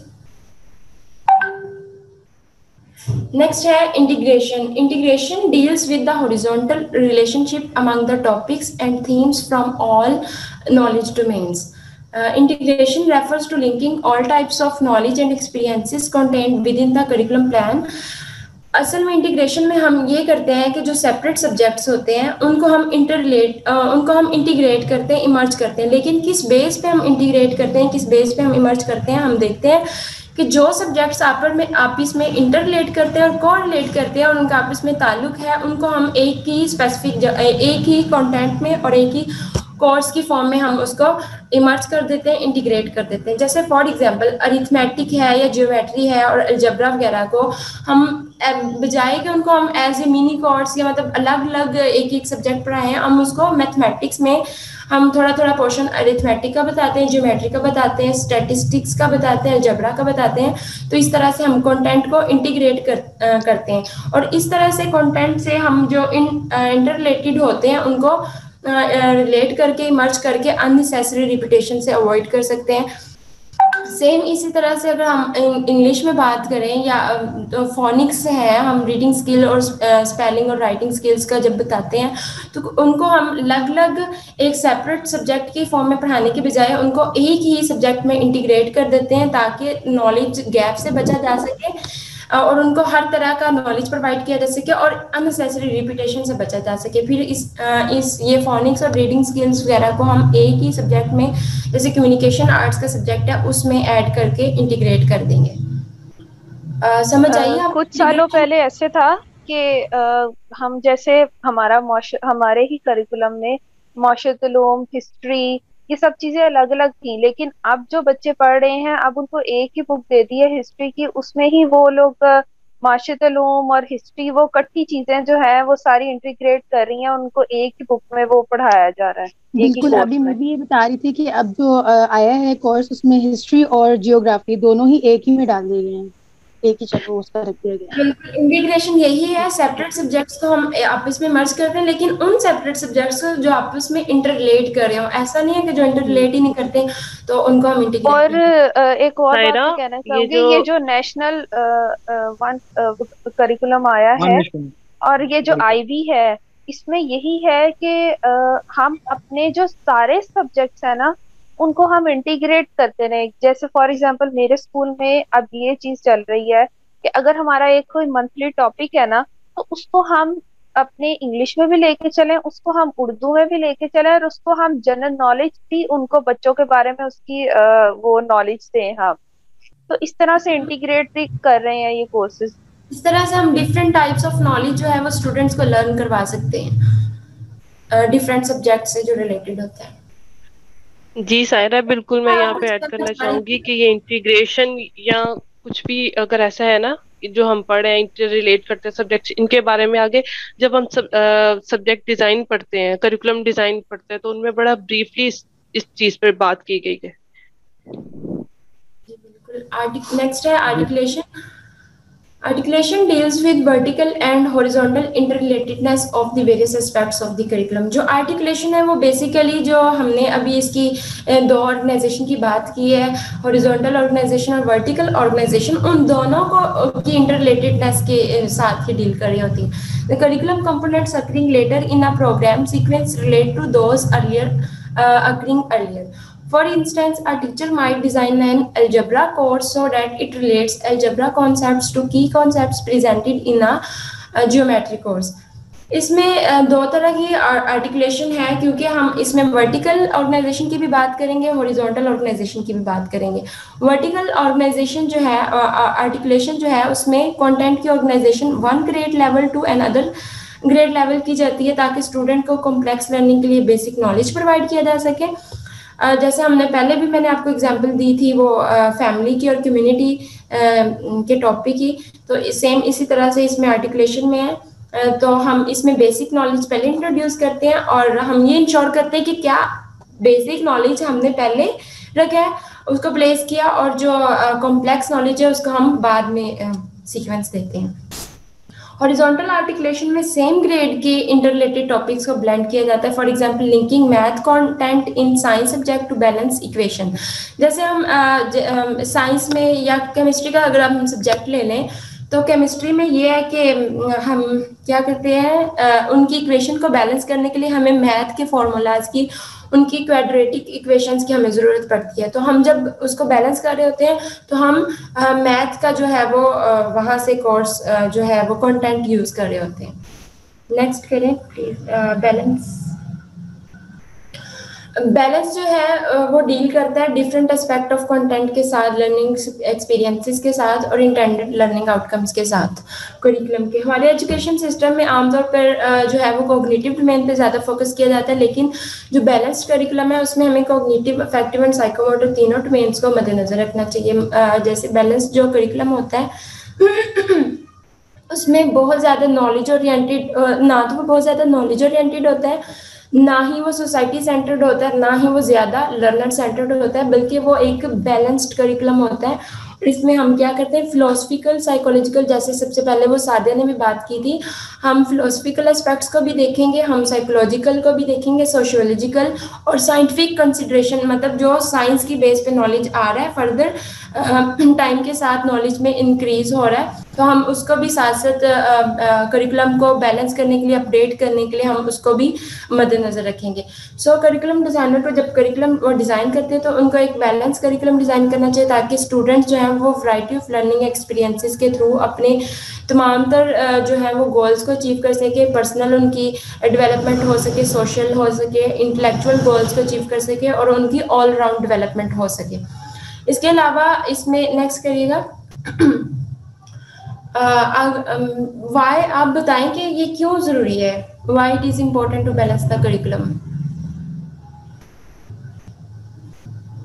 देखें कि जिस तरह हम नॉलेज देते जा रहे हैं और बच्चे की इफेक्टिव डोमेन को एक्टिवेट नहीं करेंगे तो सोसाइटी में चेंज नहीं आएगा, डेवलपमेंट भी तो नहीं ना होगी वैसे लर्निंग। हाँ जी, हाँ जी, उसका कोई फायदा नहीं है। वो जिस नॉलेज ही बना रहेगा और वो उससे कोई बेहतरी और जो चेंज आना है सोसाइटी में वो नहीं आएगा। जैसे मैं आपको बताती हूँ, अगर फॉर एग्जांपल हमारा सिस्टम, मैं जैसे बता रही थी कि कॉग्निटिव डोमेन के ऊपर ज़्यादा फोकस करता है, अगर हम कॉग्निटिव ही डोमेन के रिलेटेड कंटेंट ज़्यादा ऐड करेंगे तो ऑब्वियसली उनके अंदर जो अफेक्टिव डोमेन के रिलेटेड स्किल्स हैं या फिर वो साइकोमोटर डोमेन्स के रिलेटेड जो स्किल्स हैं वो नहीं होंगी, उनकी ऑलराउंड डेवलपमेंट नहीं हो सकेगी। तो उनकी ऑलराउंड डेवलपमेंट और टोटल डेवलपमेंट के लिए हमें करिकुलम को बैलेंस्ड वे में ऑर्गेनाइज करना चाहिए और हमें तमाम बहुत चीज़ को देखना चाहिए कि हमें ऐसा कंटेंट ऐड करना चाहिए जो तमाम तर कंसिडरेशन को फोकस करे, इकोनॉमिकली, पॉलिटिकली, कल्चरली, हमें कौन कौन सा कंटेंट ऐड करना है और उसकी कितनी रेशियो रखनी है और किस किस्म का नॉलेज हमने प्रोवाइड करना है और कितने कोर्सेज रखने हैं, ये और जो मतलब जनरल एजुकेशन कितनी देनी है और स्पेसिफिक जैसे हम ऑप्शनल कोर्सेज हैं, इलेक्टिव कोर्सेज हैं, उनका कितना वो हमने उसकी रेशियो रखनी है, ये सब हम बैलेंस में देखते हैं। Thank you. अगर आप क्वेश्चन पूछना है तो आप पूछ सकते हैं। जी, सायरा बिलाल ने बड़ी अच्छे तरीके से हमें ये हॉरिजॉन्टल और वर्टिकल जो ऑर्गेनाइजेशन ऑफ करिकुलम है वो बताया। अभी हम अक्सर देखते हैं ना, एक बच्चा हमारे पास एक क्लास मिस भी कर देता है, वो दूसरी क्लास में आता है, तो ये उसकी सीक्वेंसिंग और अलाइनमेंट ही होती है कि वो हमें वो गैप्स को कवर करने में हेल्प करती है। और अक्सर हम इस चीज पे भी होते हैं कि एक ही कंटेंट बार बार पढ़ाया जा रहा होता है, ताकि एक क्लास में एक टीचर से अगर हमें सही समझ नहीं आई तो हम दूसरे टीचर से उस बात को समझ पाएं और कॉन्सेप्ट्स क्लियर करते जाएं। अब नेक्स्ट टर्न है जी एक्सा सलीम की। आप एक स्कूल टीचर भी हैं और एमफिल स्कॉलर हैं और एक प्रैक्टिशनर हैं, और मैं आपसे रिक्वेस्ट करूंगा कि आप अपना जो टॉपिक्स है करिकुलम डिजाइन में वो हमारे साथ अपने जो आपने लर्निंग आपको एक चैप्टर में हुई है हमारे साथ शेयर करें प्लीज। जी खालिद भाई, थैंक यू। अस्सलाम वालेकुम टू ऑल। आज जो मेरा टॉपिक है वो है रिप्रेजेंटेटिव करिकुलम डिजाइन। इससे पहले हम जो करिकुलम के बारे में पढ़ चुके हैं, अब आते हैं हम डिजाइन की तरफ। तो डिजाइन की हम जब बात करते हैं तो यहाँ पे 3 डिजाइन है basic: subject centre design, learner centre design या प्रॉब्लम सेंटर डिजाइन। इनमें से जो सब्जेक्ट सेंटर डिजाइन है उसको मैं एलेबरेट करूंगी और लर्नर और प्रॉब्लम सेंटर डिजाइन जो है ये मेरे फर्दर ग्रुप मेंबर्स जो हैं वो इसको एलेबरेट करेंगे। सब्जेक्ट सेंटर डिजाइन में आगे फर्दर डिजाइन आ जाते हैं: subject design, discipline design, broad field design, correlation design and process design. Next. इस तरह से मुझे पता चला कि हमारे 3 तरह से हम डिजाइन को आज की प्रेजेंटेशन में जी लेके चल रहे हैं: subject centre design, learner centre design और प्रॉब्लम सेंटर डिजाइन। और ये 3 जो डिजाइन की हमारी जो ब्रांचेस निकल रही हैं, ये 3 आगे हमारे पार्टिसिपेंट्स जैसे भी अक्सा है और मैं और एक थर्ड अरूसा है, ये आगे इनको जी जी जी। Next slide. अच्छा जी, सबसे पहले आ जाता है रिप्रेजेंटेटिव करिकुलम डिजाइन। करिकुलम के कंपोनेंट्स को ऑर्गेनाइज करने के बहुत से तरीके हैं, ठीक है, लेकिन यहाँ पे जो उन्होंने करिकुलम को डिजाइन करने के और उसको करिकुला को मतलब क्रिएट करने के लिए और अवेयरनेस के लिए जो उन्होंने बताए, हमें 3 बताए, वो है basic, subject learner centre design, learner centre design और प्रॉब्लम सेंटर डिजाइन। और ये तीनों डिजाइन जो है ये बेस करते हैं पोस्ट मॉडर्न व्यूज पे, post modern view of knowledge पे। तो मैं आप में से किसी से पूछना चाहूंगी, साथ ही मैं आपसे पूछना चाहूंगी पोस्ट मॉडर्न व्यू से क्या मुराद है, बट इसका मतलब क्या है? What do you know about the post modern?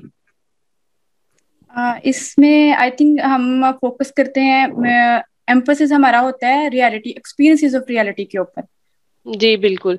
इसमें जो पोस्ट मॉडर्न है ये एम्फोसाइज करता सब्जेक्टिव एक्सपीरियंस ऑफ रियलिटी का, यानी कि इसमें ये इस चीज पर फोकस किया जाता है कि हर पर्सन जो है उसकी एक यूनिक परसेप्शन है, 2 लोग कभी भी सेम नहीं हो सकते। और उसके बाद आ जाता है इसमें ज्यादातर करिकुलम को मॉडिफाई करने के बाद और इंटरप्रेट करने के बाद इसके फर्दर 3 डिजाइन हमारे पास आ जाते हैं, जो कि हमने अभी subject and These design attend in different degrees of emphasis, 3 different emphasize की डिग्रीज पर। ये जितने भी डिजाइन हम आगे पढ़ेंगे ना, सब्जेक्ट सेंटर में ये बेस करता है सोशलाइजेशन आ जाता है, प्लेटोज एकेडमिक आइडिया आ जाता है, रोसेसोस डेवलपमेंट आइडियाज आ जाता है। इसमें से प्लेटो और रोसेसोस के बारे में आपको सायरा ने भी बताया है, और सोशलाइजेशन के बारे में मैं थोड़ा सा बता देती हूँ। सोशलाइजेशन होती है न्यू लर्निंग जो है ना उसको ऐड किया जाता है और ब्लेंड किया जाता है ओल्ड लर्निंग के साथ, और उसमें एक रिलेटिवली स्मूथ एंड कॉन्टिन्यूस एक ये प्रोसेस होता है। इसमें जो है एक जनरेशन दूसरी जनरेशन से के नॉलेज से लर्न करती है। और प्लेटोज के बारे में सायरा ने पहले आपको एकेडमिक व्यू के बारे में बताया था कि बच्चे जो है वो राइटिंग से ज्यादा सीखते हैं। रोसेसो जो है इनके बारे में भी सायरा ने बताया था कि इस चीज पर जोर देते हैं कि importance of expression produce a well balance thinking child. जी सर, रूसो। अच्छा, इनका ये मानना है कि चिल्ड्रन जो है ना वो नेचुरली डेवलप होते हैं बगैर किसी कॉन्स्ट्रेंट के जो सोसाइटी उस पर इम्पोज करे, बल्कि वो अपनी जो एबिलिटीज होती है ना उनको इनहेंस कर सकता है। और ये जो स्टूडेंट के डेवलपमेंट का प्रोसीजर होता है ये नेचुरली होता है, और अगर वो अपनी एबिलिटीज को इनहेंस करता है ना तो फिर वो दोनों तरह से कर सकता है, एजुकेशनली भी और मॉरली भी। नेक्स्ट। अच्छा जी, अब हमारे पास फर्दर जो हमने इनकी आगे ब्रांचेस थी सब्जेक्ट सेंटर डिजाइन की वो देखनी है। सबसे पहले आ जाता है सब्जेक्ट सेंटर डिजाइन।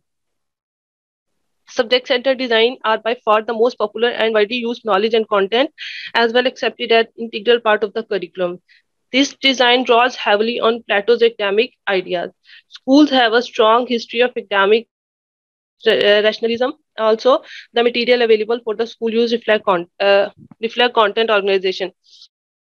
अच्छा जी, ये जो सब्जेक्ट डिजाइन है ना ये बहुत ज्यादा पुराना भी है, पुराना होने के साथ साथ ये बेस्ट नाउन डिजाइन भी है। इसके रीजन क्या है, इसमें जो है ये काफी ज्यादा जो है इसको कले मकबूलियत हासिल थी। इसके जब हिस्ट्री की थोड़ी सी मैं बात करूँ तो इसमें विलियम हैरिस, इस बुक में लिखा हुआ था कि विलियम हैरिस जो थे सुप्रिटेंडेंट थे एसटी लुइस स्कूल के। 1870 में उन्होंने इस चीज को बड़ा, इस डिजाइन को बड़ा पसंद किया था और उन्हीं की गाइडेंस के अंदर जो था ये सब्जेक्ट सेंटर करिकुलम जो था वो डिजाइन हुआ था। और 1930 की सेंचुरी में रॉबर्ट हैडसन जो थे इंडिकेट उन्होंने किया था कि इस करिकुलम डिजाइन, ये जो करिकुलम डिजाइन है किन चीजों पे बेस करता है। उन्होंने कहा था लैंग्वेज एंड इट्स यूज, उसमें reading, writing, grammar, literature, math, science, history, ये सब चीजें आ जाती हैं। जी खालिद भाई आगे। Subject centre design. The subject centre design is ये मैंने पहले बता दिया कि ओल्डेस्ट भी और बेस्ट नाउन भी है। द टीचर एंड ले पीपल्स होते हैं ट्रेन पीपल जो के जॉब कर रहे होते हैं स्कूल में या एजुकेशन इंस्टीट्यूट में। ले पीपल यूजुअली आर एजुकेटेड और ट्रेन्ड इन स्कूल। नहीं बेटा, ले पर्सन का क्या आपने बताया?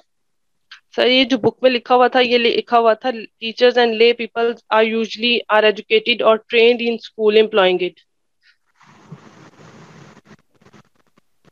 अच्छा, ले पर्सन तो वैसे इससे मुराद ये है कि जो ऑर्डिनरी पर्सन होता है उसके जी लिए मैंने जब इसको गूगल पे देखा था तो यही आया था कि ऑर्डिनरी पीपल्स होते हैं, लेकिन बुक जी में ये ऐसे लिखा हुआ है। चेक कर लेंगे फिर इंशाल्लाह ऐसे।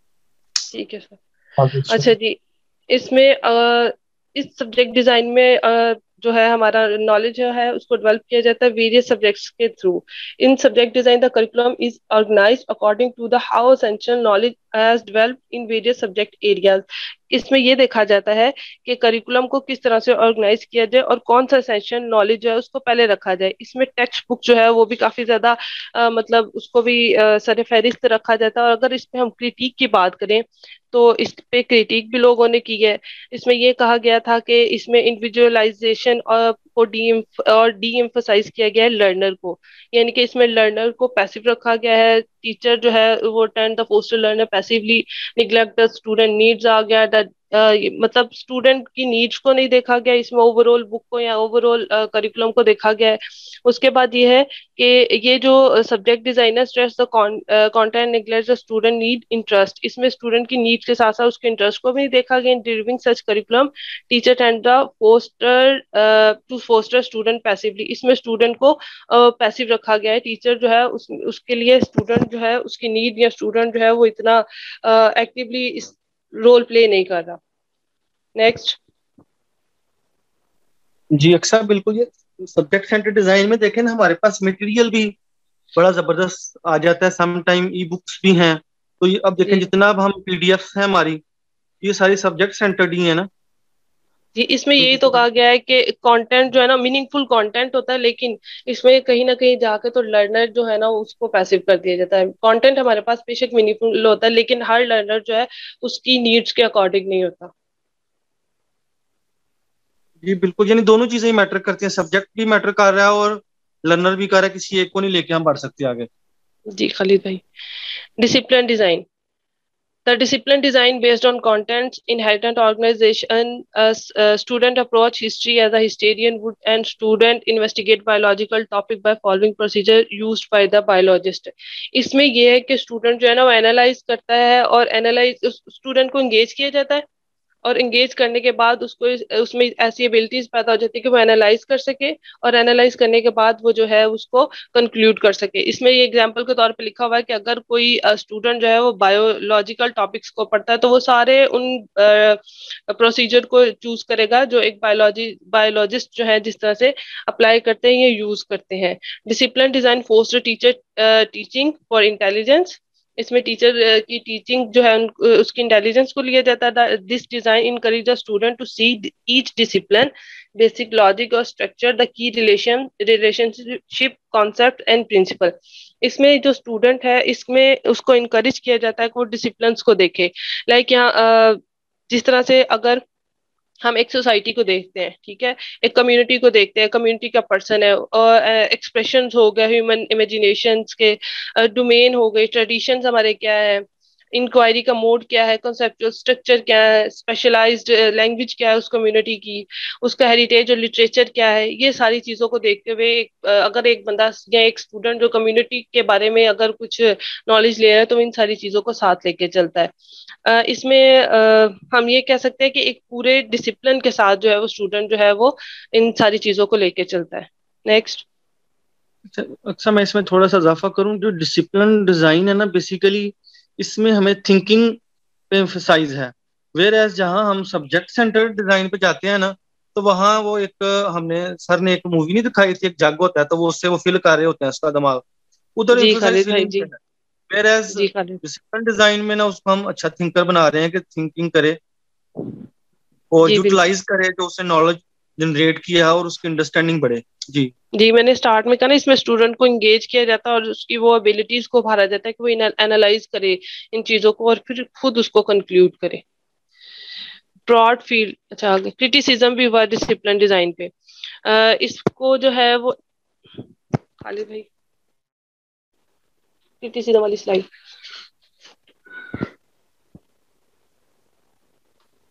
द करें डिसिप्लिन क्रिटिसिज्म वाली डिजाइन, ना। जी जी जी जी। The discipline design is also criticized for underlying assumption that all students have a common or similar learning style. Perhaps this design's greatest shortcoming is that cause schools to ignore the vast amount of information that cannot be classified as a discipline knowledge. यानी कि इसमें ये कहा गया student को encourage तो किया जाता है कि वो बेसिक चीजें को सीखे, लेकिन इसमें काफी चीजों को जो है वो इग्नोर भी किया जाता है। जैसे कुछ चीजें जो है उसको क्लासिफाइड नहीं किया जा can not be classified discipline knowledge. ये स्कूल में या क्लास में अप्लाई करने के लिए अब स्टूडेंट के पास, टीचर के पास इतना टाइम नहीं है कि वो इन सारी चीजों को एक टाइम में लेकर चले। उसके बाद ये है कि such knowledge dealing with aesthetic humanism personal social and vocational education difficult to categorise as a discipline. एक क्रिटिक इस पे ये हुआ कि जो अब इन सारी चीजों को किस तरह से मतलब वो किया जाएगा, कैटेगराइज किया जाएगा कि जो है वोकेशनल एजुकेशन को किस तरह से लेके चले जाए, क्योंकि वहां पे जो हमारे सब्जेक्ट्स हैं वो और डिफरेंट होते हैं थोड़े से, उनको किस तरह से कैटेगराइज किया जाएगा। सोशल लिविंग अगर हम देखें तो इनको किस तरह से कैटेगराइज किया जाएगा कि माशरे में रहने वाले लोगों का ये स्टैंडर्ड है, इनको इस तरह से इनके बारे में नॉलेज लिया जाएगा स्टैंडर्ड के अकॉर्डिंग। इस पे ये क्रिटिक किया गया था।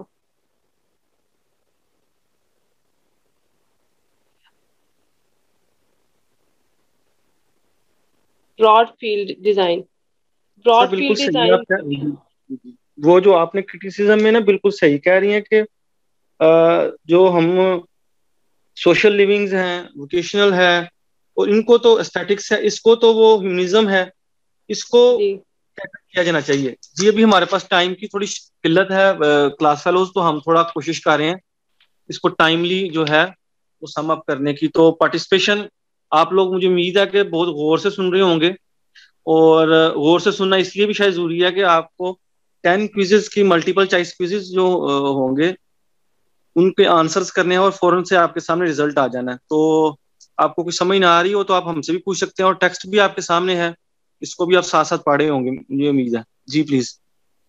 जी खालिद भाई, ब्रॉड फील्ड डिजाइन है। ब्रॉड फील्ड डिजाइन का एक और नाम है इंटरडिसिप्लिनरी डिजाइन।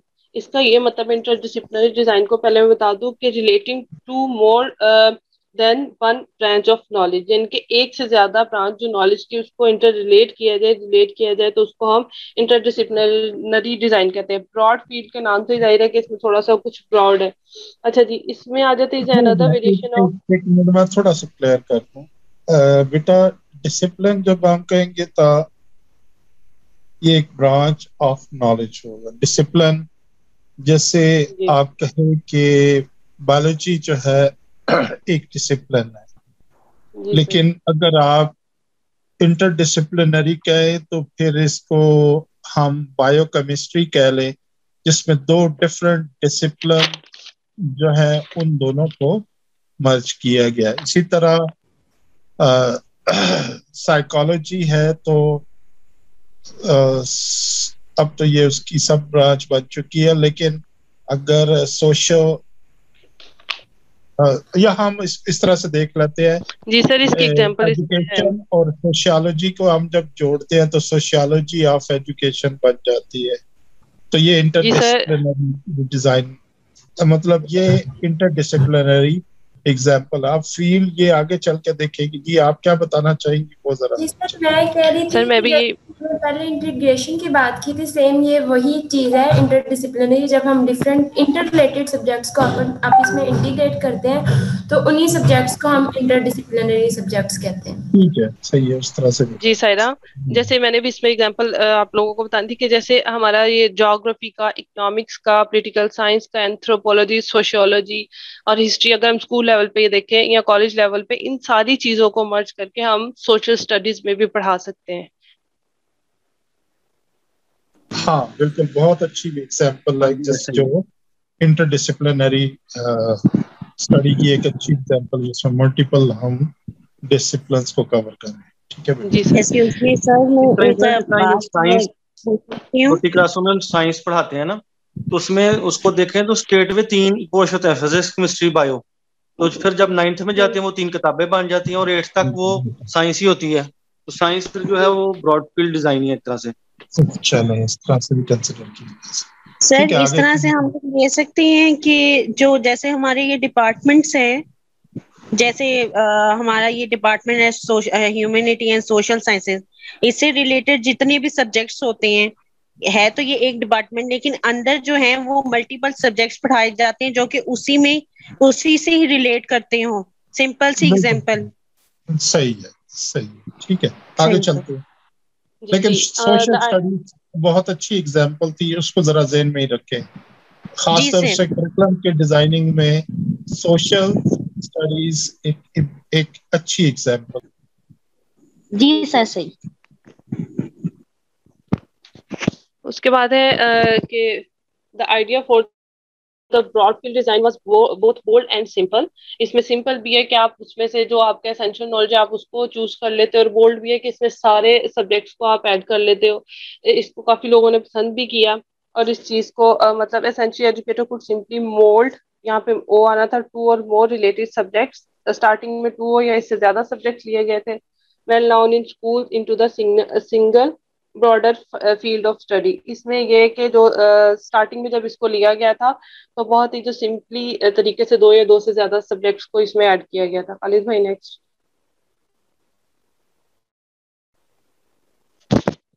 असल में मेरे ग्रुप मेंबर्स के जो मैसेजेस आ रहे हैं तो उसकी वजह से मुझे हो रहा है कि उनका टाइम शॉर्ट है, इसलिए मैं थोड़ा जल्दी करें। ठीक है खालिद भाई?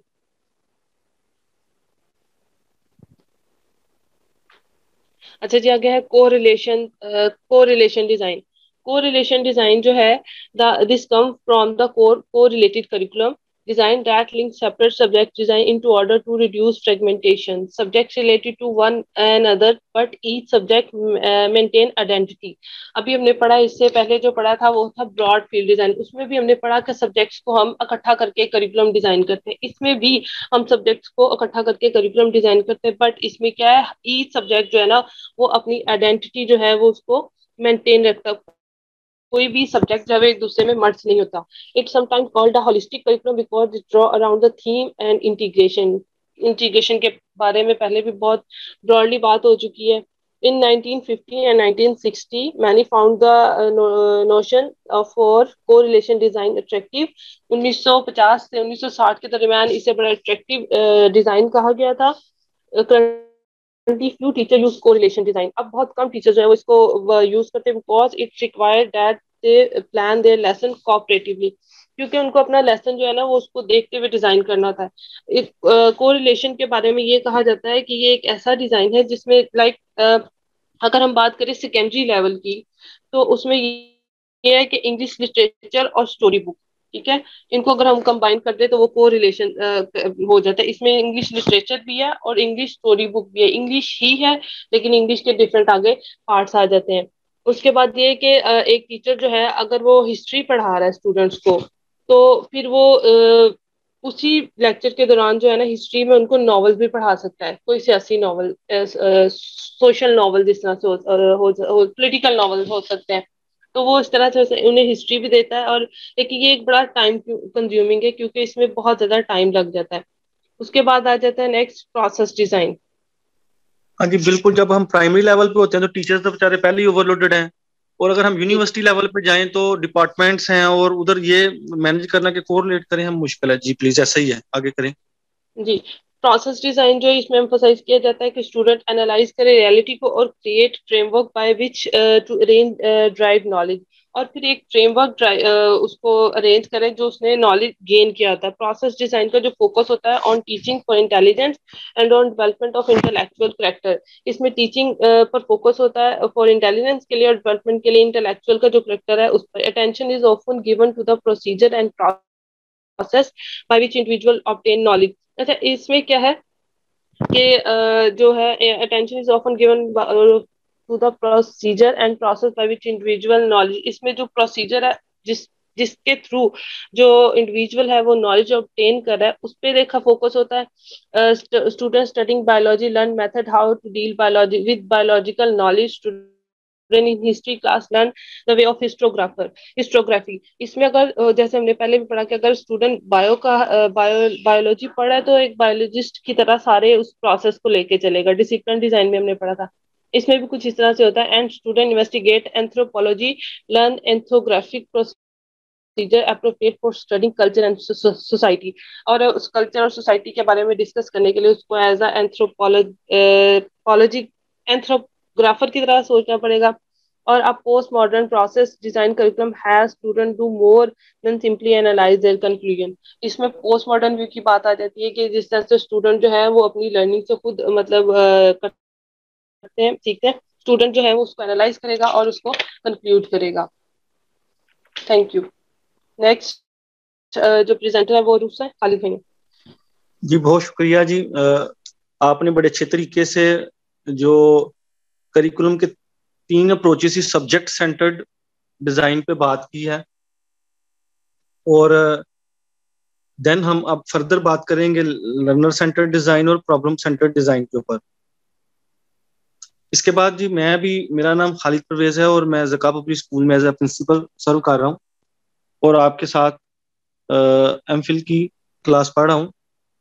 जो मेरा टॉपिक है वो लर्नर सेंटर्ड डिजाइन है. लर्नर सेंटर्ड डिजाइन, जिसे आपने सब्जेक्ट सेंटर्ड डिजाइन पढ़ा था, इसमें हम सब्जेक्ट और कंटेंट और बुक के बारे में बात कर रहे थे. अब हम लर्नर के बारे में बात कर रहे हैं. और लर्नर कौन है? हमारा स्टूडेंट है. और लर्नर सेंटर्ड डिजाइन जो है इसमें प्रोग्रेसिव जो है जो सोसाइटी के लिए काम करते हैं, जो सोसाइटी के लिए आवाज उठाते हैं, उनका बड़ा रोल था कि भाई जो बच्चा पढ़ रहा है उसके मुताबिक पढ़ाया जाए.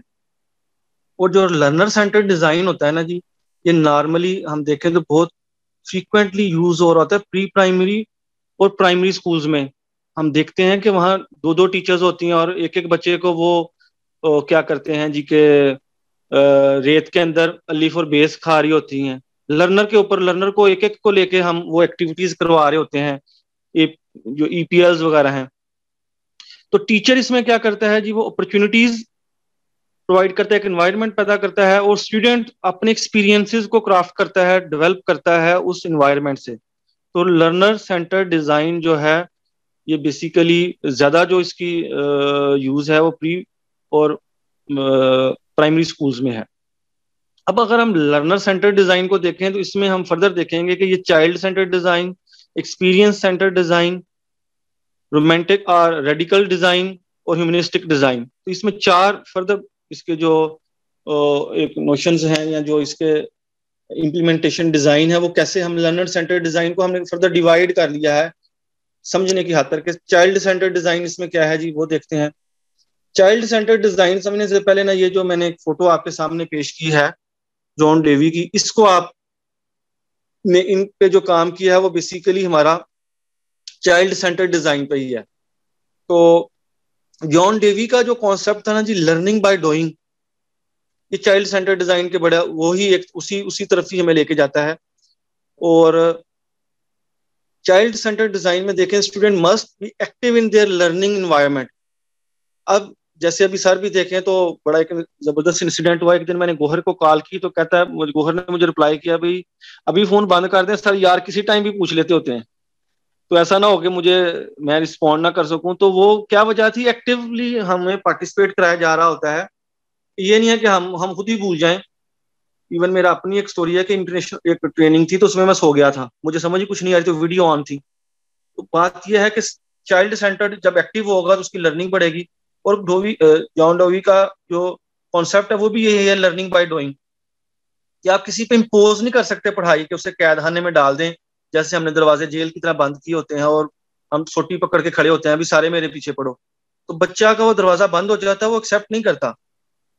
तो हमें जब चाइल्ड सेंटर्ड डिजाइन कहता है कि जब आप करिकुलम को डिजाइन कर रहे हैं तो उनकी जिंदगी, उनकी नीड और उनके इंटरेस्ट को भी, जब जो टीचिंग इंटरेस्टिंग होगी तो हम उसे सीखेंगे ना। तो स्ट्रिक्ट, और ये एक बड़े सख्ती वाले, और जैसे हमारे टीचर्स होते थे कि बस जिस पे गुस्सा आया नहीं तो उसको स्टिक्स लगा दी, उस स्ट्रिक्ट डिसिप्लिन में नहीं पढ़ाई जा सकती, बल्कि ये एक बड़े खुशगवार माहौल में आगे बढ़ सकते हैं हम चाइल्ड सेंटर्ड डिजाइन में। और इसमें हम इंक्वायरीज जनरेट कर रहे होते हैं, एक्सपेरिमेंट कर रहे होते हैं, ताकि जो बच्चे के एक्सपीरियंसेस हैं उनसे वो क्राफ्ट कर सके अपने नॉलेज को।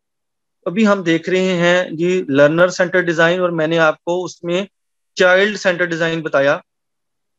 अब मैं आपको बताता हूँ जी एक्सपीरियंस सेंटर डिजाइन। अब जो चाइल्ड सेंटर डिजाइन है और एक्सपीरियंस सेंटर डिजाइन है ना, ये तकरीबन मिलते जुलते हैं, एक ही चीज है, बस थोड़ा डिफरेंस है। ये पहला point, curriculum that is not pre planned, done on the spot.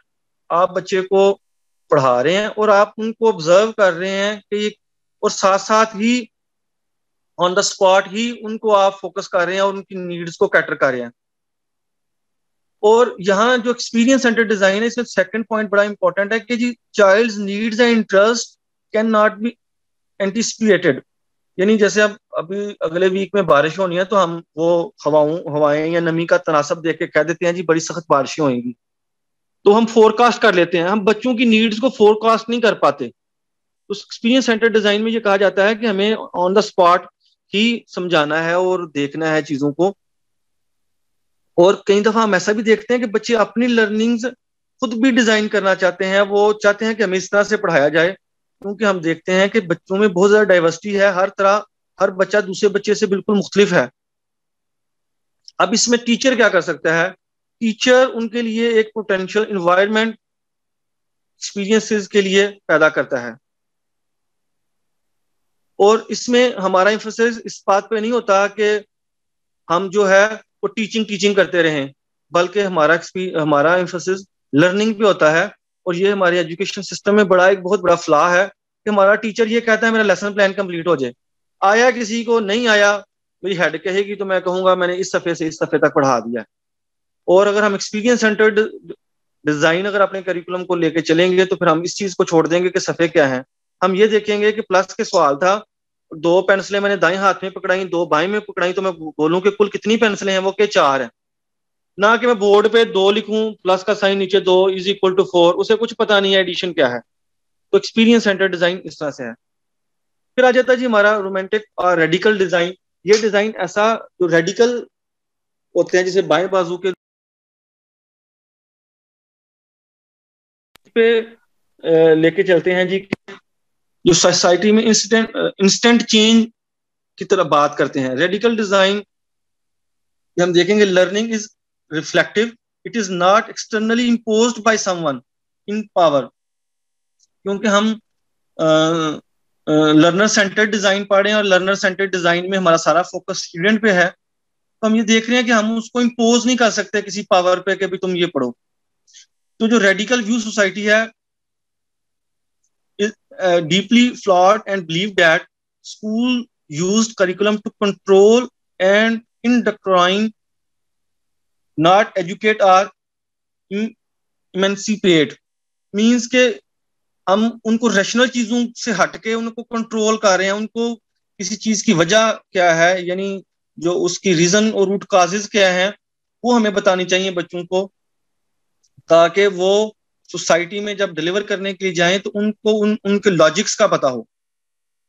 और इसमें रेडिकल डिजाइन में ये भी है कि स्टूडेंट की तरफ भी एक बात आती है कि वो भी अपना सेल्फ डायरेक्टेड लर्नर हो, अपनी लर्निंग का खुद जिम्मेदार बने।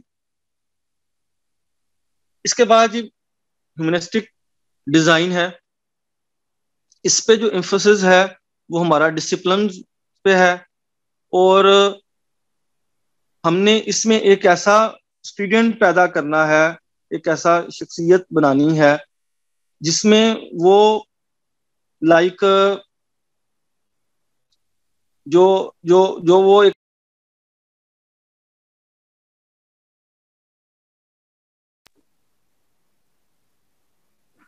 टीचर एक ऐसी एनवायरनमेंट प्रोवाइड करता है जो इनकरेज करती है, उसमें उसको एम्पैथी उसमें आए, उसमें रिस्पेक्ट आए और जेन्युइननेस आए। जैसे अक्सर ये पोस्ट शेयर की जाती है कि जो आपके कपड़े पुराने हैं, आपके दोस्त करीब हैं, आप इस चीज को ना लें कि भी इस चीज पे बैठे रहें कि मेरे कपड़े पुराने हैं तो दूसरे लोग क्या कहेंगे। जेन्युइननेस आए उसमें, एम्पैथी उसके लिए, दूसरे लोगों के लिए, स्पिरिचुअलाइजेशन। जो हम जब पढ़ा रहे होते हैं तो कुछ लोग हमें पढ़ाते हैं हमारे टीचर, और कुछ जैसे एक टीचर थी एकेडमिक राइटिंग में हमारी, तो डॉक्टर फौजिया ख्वाजा, तो उन्होंने एक पहला लेक्चर दिया, उसमें 3 घंटे से ज्यादा टाइम गुजर गया, किसी ने टाइम देखा ही नहीं। उन्होंने एक ऐसा लिंक किया अपनी पूरी लाइफ को और एजुकेशन को, उसमें हम सब लोग इतने जो इंस्पायर्ड हुए। उस दिन हमें पता चला कि भाई टीचिंग क्या है, और उन्होंने अपनी लाइफ हिस्ट्री जब हमारे से शेयर की तो वो स्पिरिचुअली भी हमें बड़ा उन्होंने जो है ना वो एक मोटिवेट किया। तो ह्यूमनिस्टिक डिजाइन जो कहता है कि हमें बच्चों को उनमें एम्पैथी भी सिखानी है, ये नहीं है कि वो बस कंटेंट को याद करें और कंटेंट को डिलीवर कर दें। इसमें इमोशंस और फीलिंग्स की भी जो है वो तालीम दी जाती है। तो जो मैंने शॉर्ट टाइम में इसको कैटर करने की कोशिश की है जी, जो स्टूडेंट सेंटर्ड डिजाइन है, इसमें चाइल्ड सेंटर्ड डिजाइन और एक्सपीरियंस सेंटर्ड डिजाइन में, experience centred design, child centred design में तो हमने देख लिया ना कि हम बच्चे को कहते हैं कि भाई उसकी नीड, उसके इंटरेस्ट के हिसाब से हम पढ़ाई को प्लान करें, जिसमें वो इंक्वायर करे और अपना नॉलेज खुद कंस्ट्रक्ट करे। और डेवी की बात की हमने कि लर्निंग बाय डूइंग आए। उसके बाद हमारा experience centred design child centred design से जो मेजर डिफरेंस है उसमें यह है कि ऑन द स्पॉट ही हम चीज को करते हैं। फिर हमारा रेडिकल डिजाइन और ह्यूमनिस्टिक डिजाइन को हमने देखा जी। इसके बाद जी हमारे जो प्रेजेंटर हैं वो रूसा महताब जैदी हैं। रूसा महताब जैदी जो हैं वो ऐसी हमारी क्लास फेलो हैं जो यूएमटी में सर्व भी कर रही हैं, और पिछले 2 साल से ये जो हमारा एडमिशन ऑफिस है वहाँ जब हमारे एडमिशन स्टार्ट होते हैं तो वहाँ इंफॉर्मेशन ऑफिस में जॉब कर रही हैं, और ये हमें आगे बताएंगी कि प्रॉब्लम सेंटर डिजाइन और करिकुलम डिजाइन प्रैक्टिकल फ्रेमवर्क के हवाले से ये आगे हमारे से बातचीत करेंगी। जी Rusa please. Okay, thank you. अस्सलाम वालेकुम। अच्छा, हम लोगों ने पहले जो करिकुलम डिज़ाइन जो हमने पढ़े उसमें फर्स्ट ऑफ ऑल तो हमने रिप्रेजेंटेटिव डिज़ाइन पढ़ा, उसकी फर्दर हमने आगे टाइप्स पढ़ी, देन फिर हमने लर्नर सेंटर डिज़ाइन पढ़ा। अब जो हम डिज़ाइन जो है जो हम स्टडी करेंगे वो है प्रॉब्लम सेंटर डिज़ाइन। इसकी आगे 2 टाइप्स आ जाती हैं, एक है लाइफ सिचुएशन डिज़ाइन और जो सेकेंड है वो है रिकंस्ट्रक्टेड डिज़ाइन। उसके बाद आ जाता है कि करिकुलम जो डिज़ाइन है उसके जो डिफरेंट जो पर्सपेक्टिव है और थ्योरेटिकल फ्रेमवर्क क्या क्या है। उसमें 2 टाइप्स आगे आती हैं, मॉडर्न इन्फ्लुएंस पर्सपेक्टिव है और पोस्ट मॉडर्न पर्सपेक्टिव है। एंड पे फिर हम जो डिफरेंट करिकुलम की टाइप्स हैं हम उसको स्टडी करेंगे, देन कंक्लूजन की तरफ जाएंगे। नेक्स्ट स्लाइड करें।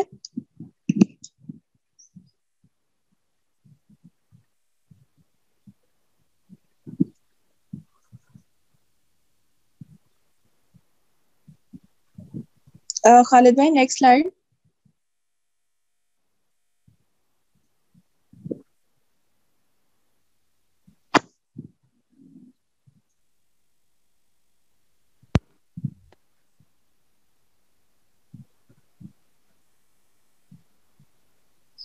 अच्छा, इसमें हमारे पास जो आ जाता है प्रॉब्लम सेंटर डिजाइन। अब problem centre design it is the third major type of curriculum design, जो कि ओवरऑल जो है फोकस करता है रियल लाइफ प्रॉब्लम, जो हमारे इंडिविजुअल और जो ओवरऑल जो सोसाइटी है उसमें जो डिफरेंट सोशल इश्यूज आते हैं, डिफरेंट जो रियल लाइफ प्रॉब्लम्स हैं, ये उनको एड्रेस करता है कि कम्युनिटीज और सोसाइटीज में जो इंडिविजुअल्स हैं उनकी नीड्स को आइडेंटिफाई करना एंड फर्दर उसको आगे सॉल्व करना।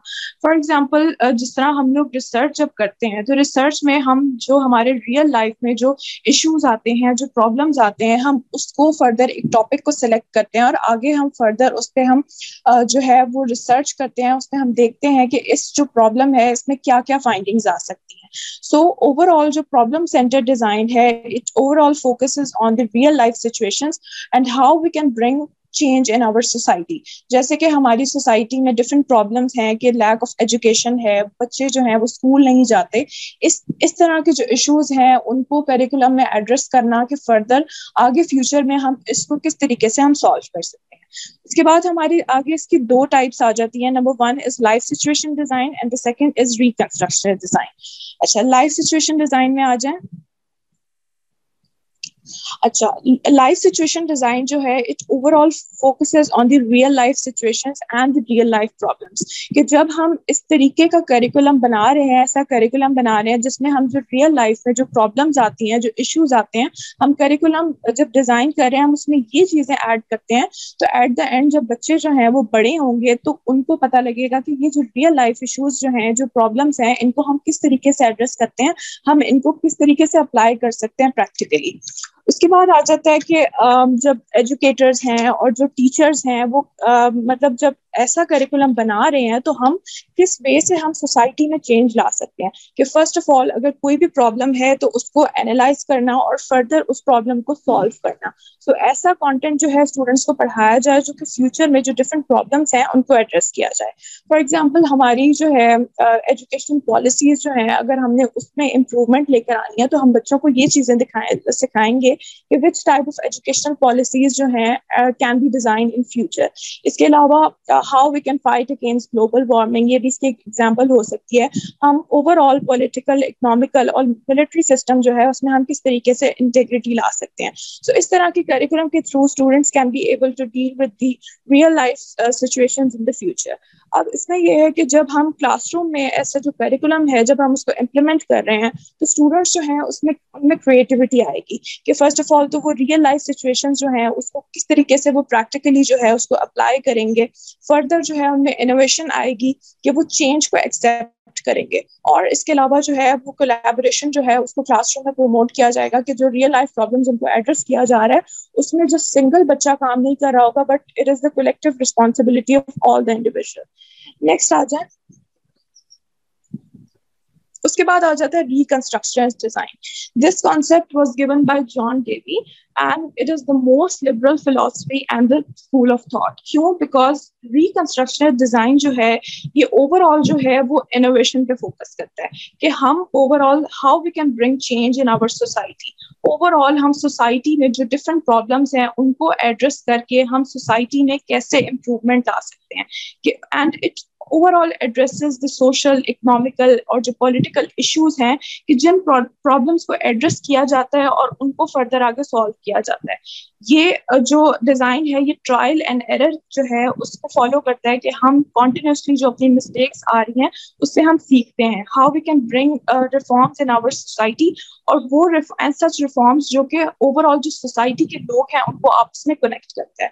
फॉर एग्जाम्पल हमारी जो सोशल, पॉलिटिकल अगर इस तरह के इश्यूज जो हमारे सोसाइटी में है कि क्राइम बहुत है, डिफरेंट कॉन्फ्लिक्ट्स हैं जो रिलीजन में भी हम देख सकते हैं, सेक्टर्स में डिफरेंट पॉलिटिकल पार्टीज जो हैं उनमें कॉन्फ्लिक्ट है, कल्चरल डाइवर्सिटी है, डिफरेंट बैकग्राउंड के लोग हैं, इसके अलावा इंक्रीज इन पॉपुलेशन है, लैक ऑफ एजुकेशन है, अनएम्प्लॉयमेंट है। सो इस तरीके के जो इन प्रॉब्लम्स को सॉल्व करके हम सोसाइटी में कैसे इम्प्रूवमेंट ला सकते हैं। नेक्स्ट करें। उसके बाद आ जाता है कि हमारे पास करिकुलम डिजाइन जो है उसका ओवरऑल थ्योरेटिकल पर्सपेक्टिव, या जो 16th सेंचुरी 17th सेंचुरी में जो ये टाइम पीरियड स्टार्ट हुआ था उसमें जो है इसका क्या पर्सपेक्टिव था। सबसे पहले तो हम इसमें डिस्कस करेंगे modern perspective and then post modern perspective. Next slide करें। अच्छा, मॉडर्न पर्सपेक्टिव जो है it was the time period that starts from the 17th century और अप टू 1970 तक था। अब जैसे कि वर्ड है मॉडर्निज्म, तो इज्म इसमें इसका मतलब यही है कि there was some set of ideologies.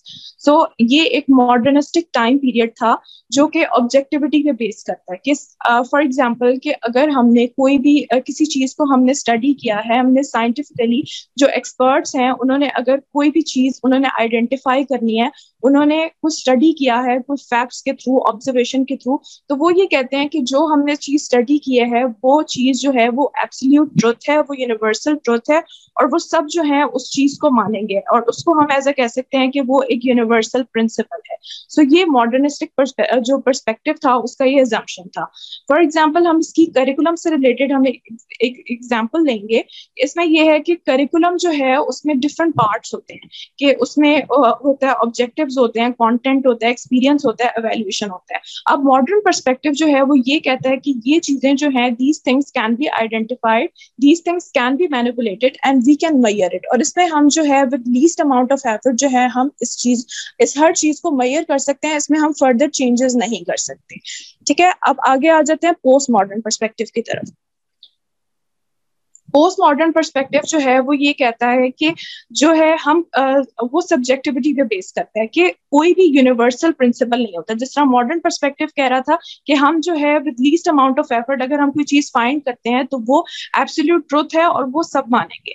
लेकिन पोस्ट मॉडर्न पर्सपेक्टिव जो है वो ये कहता है कि कोई भी यूनिवर्सल प्रिंसिपल नहीं होता, जितने भी लोग होते हैं उतने ट्रुथ होते हैं और हर जो एवरी पर्सन जो है वो रियलिटी को अपने पर्सपेक्टिव से देखेगा और उसके अकॉर्डिंग जो है वही ट्रुथ होगा। फॉर एग्जाम्पल हम करिकुलम से रिलेटेड ही इसकी एग्जाम्पल लेंगे कि जिस तरह अब एक्सपर्ट्स ने कह दिया कि जो करिकुलम है उसमें डिफरेंट पार्ट्स होते हैं, ऑब्जेक्टिविटी, कंटेंट, एक्सपीरियंस, इवैल्यूएशन। अब पोस्ट मॉडर्न पर्सपेक्टिव ये कहता है कि हर स्टूडेंट जो है वो इंडिपेंडेंट लर्नर है और स्टूडेंट और टीचर जो है वो उस कंटेंट को इम्प्रूव कर सकते हैं, वो उसको अपडेट कर सकते हैं और ये ट्रायल एंड एरर की बेस के ऊपर बेस करता है कि हम कॉन्टिन्यूसली जो कंटेंट और एक्सपीरियंसेस हैं हम उसमें चेंजेस ला सकते हैं। और ये डाइवर्सिटी है इसमें कि हम जस्ट एक जो पर्सपेक्टिव है उसको हम नहीं मान रहे। जब हम करिकुलम जो है उसको डिजाइन किया जाता है तो टीचर्स जो हैं और डिफरेंट जो स्टेक होल्डर्स हैं उनके डिफरेंट पॉइंट ऑफ व्यू हैं और वो डिफरेंट क्वेश्चंस पूछ सकते हैं, उसमें वो चेंजेस ला सकते हैं। इसके अलावा इसमें जो क्लासरूम में भी अगर देखा जाए तो उसमें स्टूडेंट और टीचर्स दोनों को फ्रीडम है कि टीचर्स जो है वो क्लासरूम में हम ये नहीं उनको कह सकते कि आपने क्लासरूम में यही मेथोडोलॉजी यूज करनी है। जो टीचर्स हैं वो क्लासरूम में डिफरेंट एक्टिविटीज जो हैं वो उसके थ्रू जो है बच्चों को पढ़ाया जा सकता है। स्टूडेंट्स जो हैं उनको भी राइट है कि वो डिसीजन मेकिंग में वो पार्टिसिपेट करें। इसके अलावा ये जो पोस्ट मॉडर्न पर्सपेक्टिव है इसमें क्रिएटिविटी को प्रमोट किया जाता है कि स्टूडेंट्स जो हैं उनकी डिफरेंट इमेजिनेशन है और वो अपने न्यू एंड ओरिजिनल जो आइडियाज हैं उसको आपस में रिलेट कर सकते हैं। और इसके अलावा जो उसमें न्यू एंड प्रीवियस जो कॉन्सेप्ट्स हैं उनको रिलेट किया जाता है और फर्दर जो है करिकुलम को अपडेट किया जाता है, उसके मुताबिक जो है उसमें चेंजेस की जाती है। नेक्स्ट स्लाइड करें। उसके बाद आ जाता है the shadow with in the curriculum. अब इसमें डिफरेंट करिकुलम की टाइप्स आ जाती हैं। सबसे पहली जो टाइप जो आ जाती है वो हमारे पास है ऑपरेशनल करिकुलम, जिसको हम एक प्लान्ड करिकुलम कह सकते हैं कि हम ओवरऑल इसमें हम देखते हैं कि हमारे जो क्या कंटेंट है, क्या लर्निंग एक्सपीरियंस है, किस तरीके से हम एवेल्यूएशन करेंगे, क्या असेसमेंट टास्क हैं, किस तरीके से ILO बनेंगे, हर चीज जो है एक प्लान्ड करिकुलम होता है। इसकी एग्जांपल हम ऐसे ले सकते हैं कि ओवरऑल जो हमारा एक पूरा कोर्स कंटेंट होता है यूनिवर्सिटी का, जो एक पूरा प्लान्ड करिकुलम होता है उसको इम्प्लीमेंट किया जाता है, उसमें हर चीज जो मेंशन होती है वो आगे फर्दर वो कंटेंट को पढ़ाया जाता है। नेक्स्ट स्लाइड करें। उसके बाद आ जाता है हिडन करिकुलम। अब हिडन करिकुलम में वो चीजें होती हैं जो कि ऑपरेशनल करिकुलम में इंक्लूड नहीं होती ठीक है, लेकिन इस हिडन करिकुलम को ओवरऑल जो है क्लासरूम में पढ़ाया जाता है। अब जो है ये जो है कोई पॉजिटिव मैसेज भी दे सकता है, कोई नेगेटिव मैसेज भी दे सकता है। इसको जो है इतना मतलब अनरिटन होता है और ये अनऑफिशियल होता है। क्यों? बिकॉज मतलब कि डिफरेंट सोसाइटी के नॉर्म्स होते हैं, उसकी वजह से उस कंटेंट को इतना हाईलाइट नहीं किया जाता, लेकिन उस कंटेंट को पढ़ाया जाता है। इसकी एग्जांपल हम ऐसे ले सकते हैं कि जिस तरह जब हम सोशल स्टडीज की बुक पढ़ते हैं तो उसमें हम देखते हैं कि पाकिस्तान का डिफरेंट जो ममालिक हैं उनके साथ किस तरीके का कैसा ताल्लुकात है। अब इसमें यह है कि पाकिस्तान और इंडिया के जो ताल्लुकात है, कभी भी ये चीज़ नहीं लिखी जाएगी कि इंडिया जो है वो पाकिस्तान का दुश्मन है या ऐसी कोई बात नहीं लिखी जाएगी, बल्कि उसमें उन इश्यूज के बारे में बताया जाएगा कि जो पाकिस्तान और इंडिया में जो इश्यूज हैं, लाइक कश्मीर का मसला है, तो ऐसे जो करिकुलम को इस तरीके से पढ़ाया जाता है। इसके अलावा डिफरेंट जो है जेंडर के बारे में, जैसे हम कह सकते हैं कि बच्चे जो हैं हम उनको अवेयरनेस देते हैं कि कौन से आपके फैमिली मेंबर्स हैं, किन लोगों से आपने क्या चीज़ सही है, क्या चीज़ गलत है, या बच्चों को हम बताते हैं कि गुड टच क्या है, बैड टच क्या है। हम लोगों ने क्लासरूम में जब हम पढ़ रहे हैं तो हमने किस तरीके से जो रूल्स एंड रेगुलेशंस हैं, बात होनी है, प्लीज जरा कंक्लूजन की तरफ आ जाएं। ओके, उसके बाद आ जाता है नल करिकुलम। नल करिकुलम जो है उसमें ये होता है कि जो ओवरऑल जो कंटेंट जो पढ़ाया जा रहा है ऑपरेशनल करिकुलम में इंक्लूड होता है, बट स्टूडेंट्स को ये कहा जाता है कि ये जो कंटेंट है ये अनइम्पॉर्टेंट है या उस चीज को पेपर्स में ऐड नहीं किया जाता, तो उसको जो है हम नल करिकुलम कहते हैं। नेक्स्ट हम कंक्लूजन की तरफ आते हैं। करिकुलम जो है it must be structured so that कि जो डिफरेंट स्टेक होल्डर्स हैं उनकी जो वॉइसेस हैं, कम्युनिटी की वॉइसेस, उनको एड्रेस किया जाए। और करिकुलम जो है it is the on going and multi step and cyclic process है, जिसमें हम कॉन्टिन्यूस इम्प्रूवमेंट की तरफ जाते हैं, हम हर चीज़ में अपडेट कर सकते हैं। और इसमें करिकुलम जो है it must be clearly considered so that वो नॉलेज, स्किल्स और एटीट्यूड उन सबको एड्रेस किया जाए। Thank you. अभी जी इसके बाद आपका एक क्विज होगा, इसमें आप पहला नेम लिखेंगे, अपना नाम कोई भी आप लिखने के बाद जब नेक्स्ट करेंगे तो आपके सामने ये 10 क्विजेज होंगे। हर क्विज का एक नंबर है और फाइनली आप इसे सबमिट कर देंगे। इसके लिए आपके पास 10 मिनट्स होंगे और इसकी फर्दर डिस्कशन ग्रुप में ही चलेगी।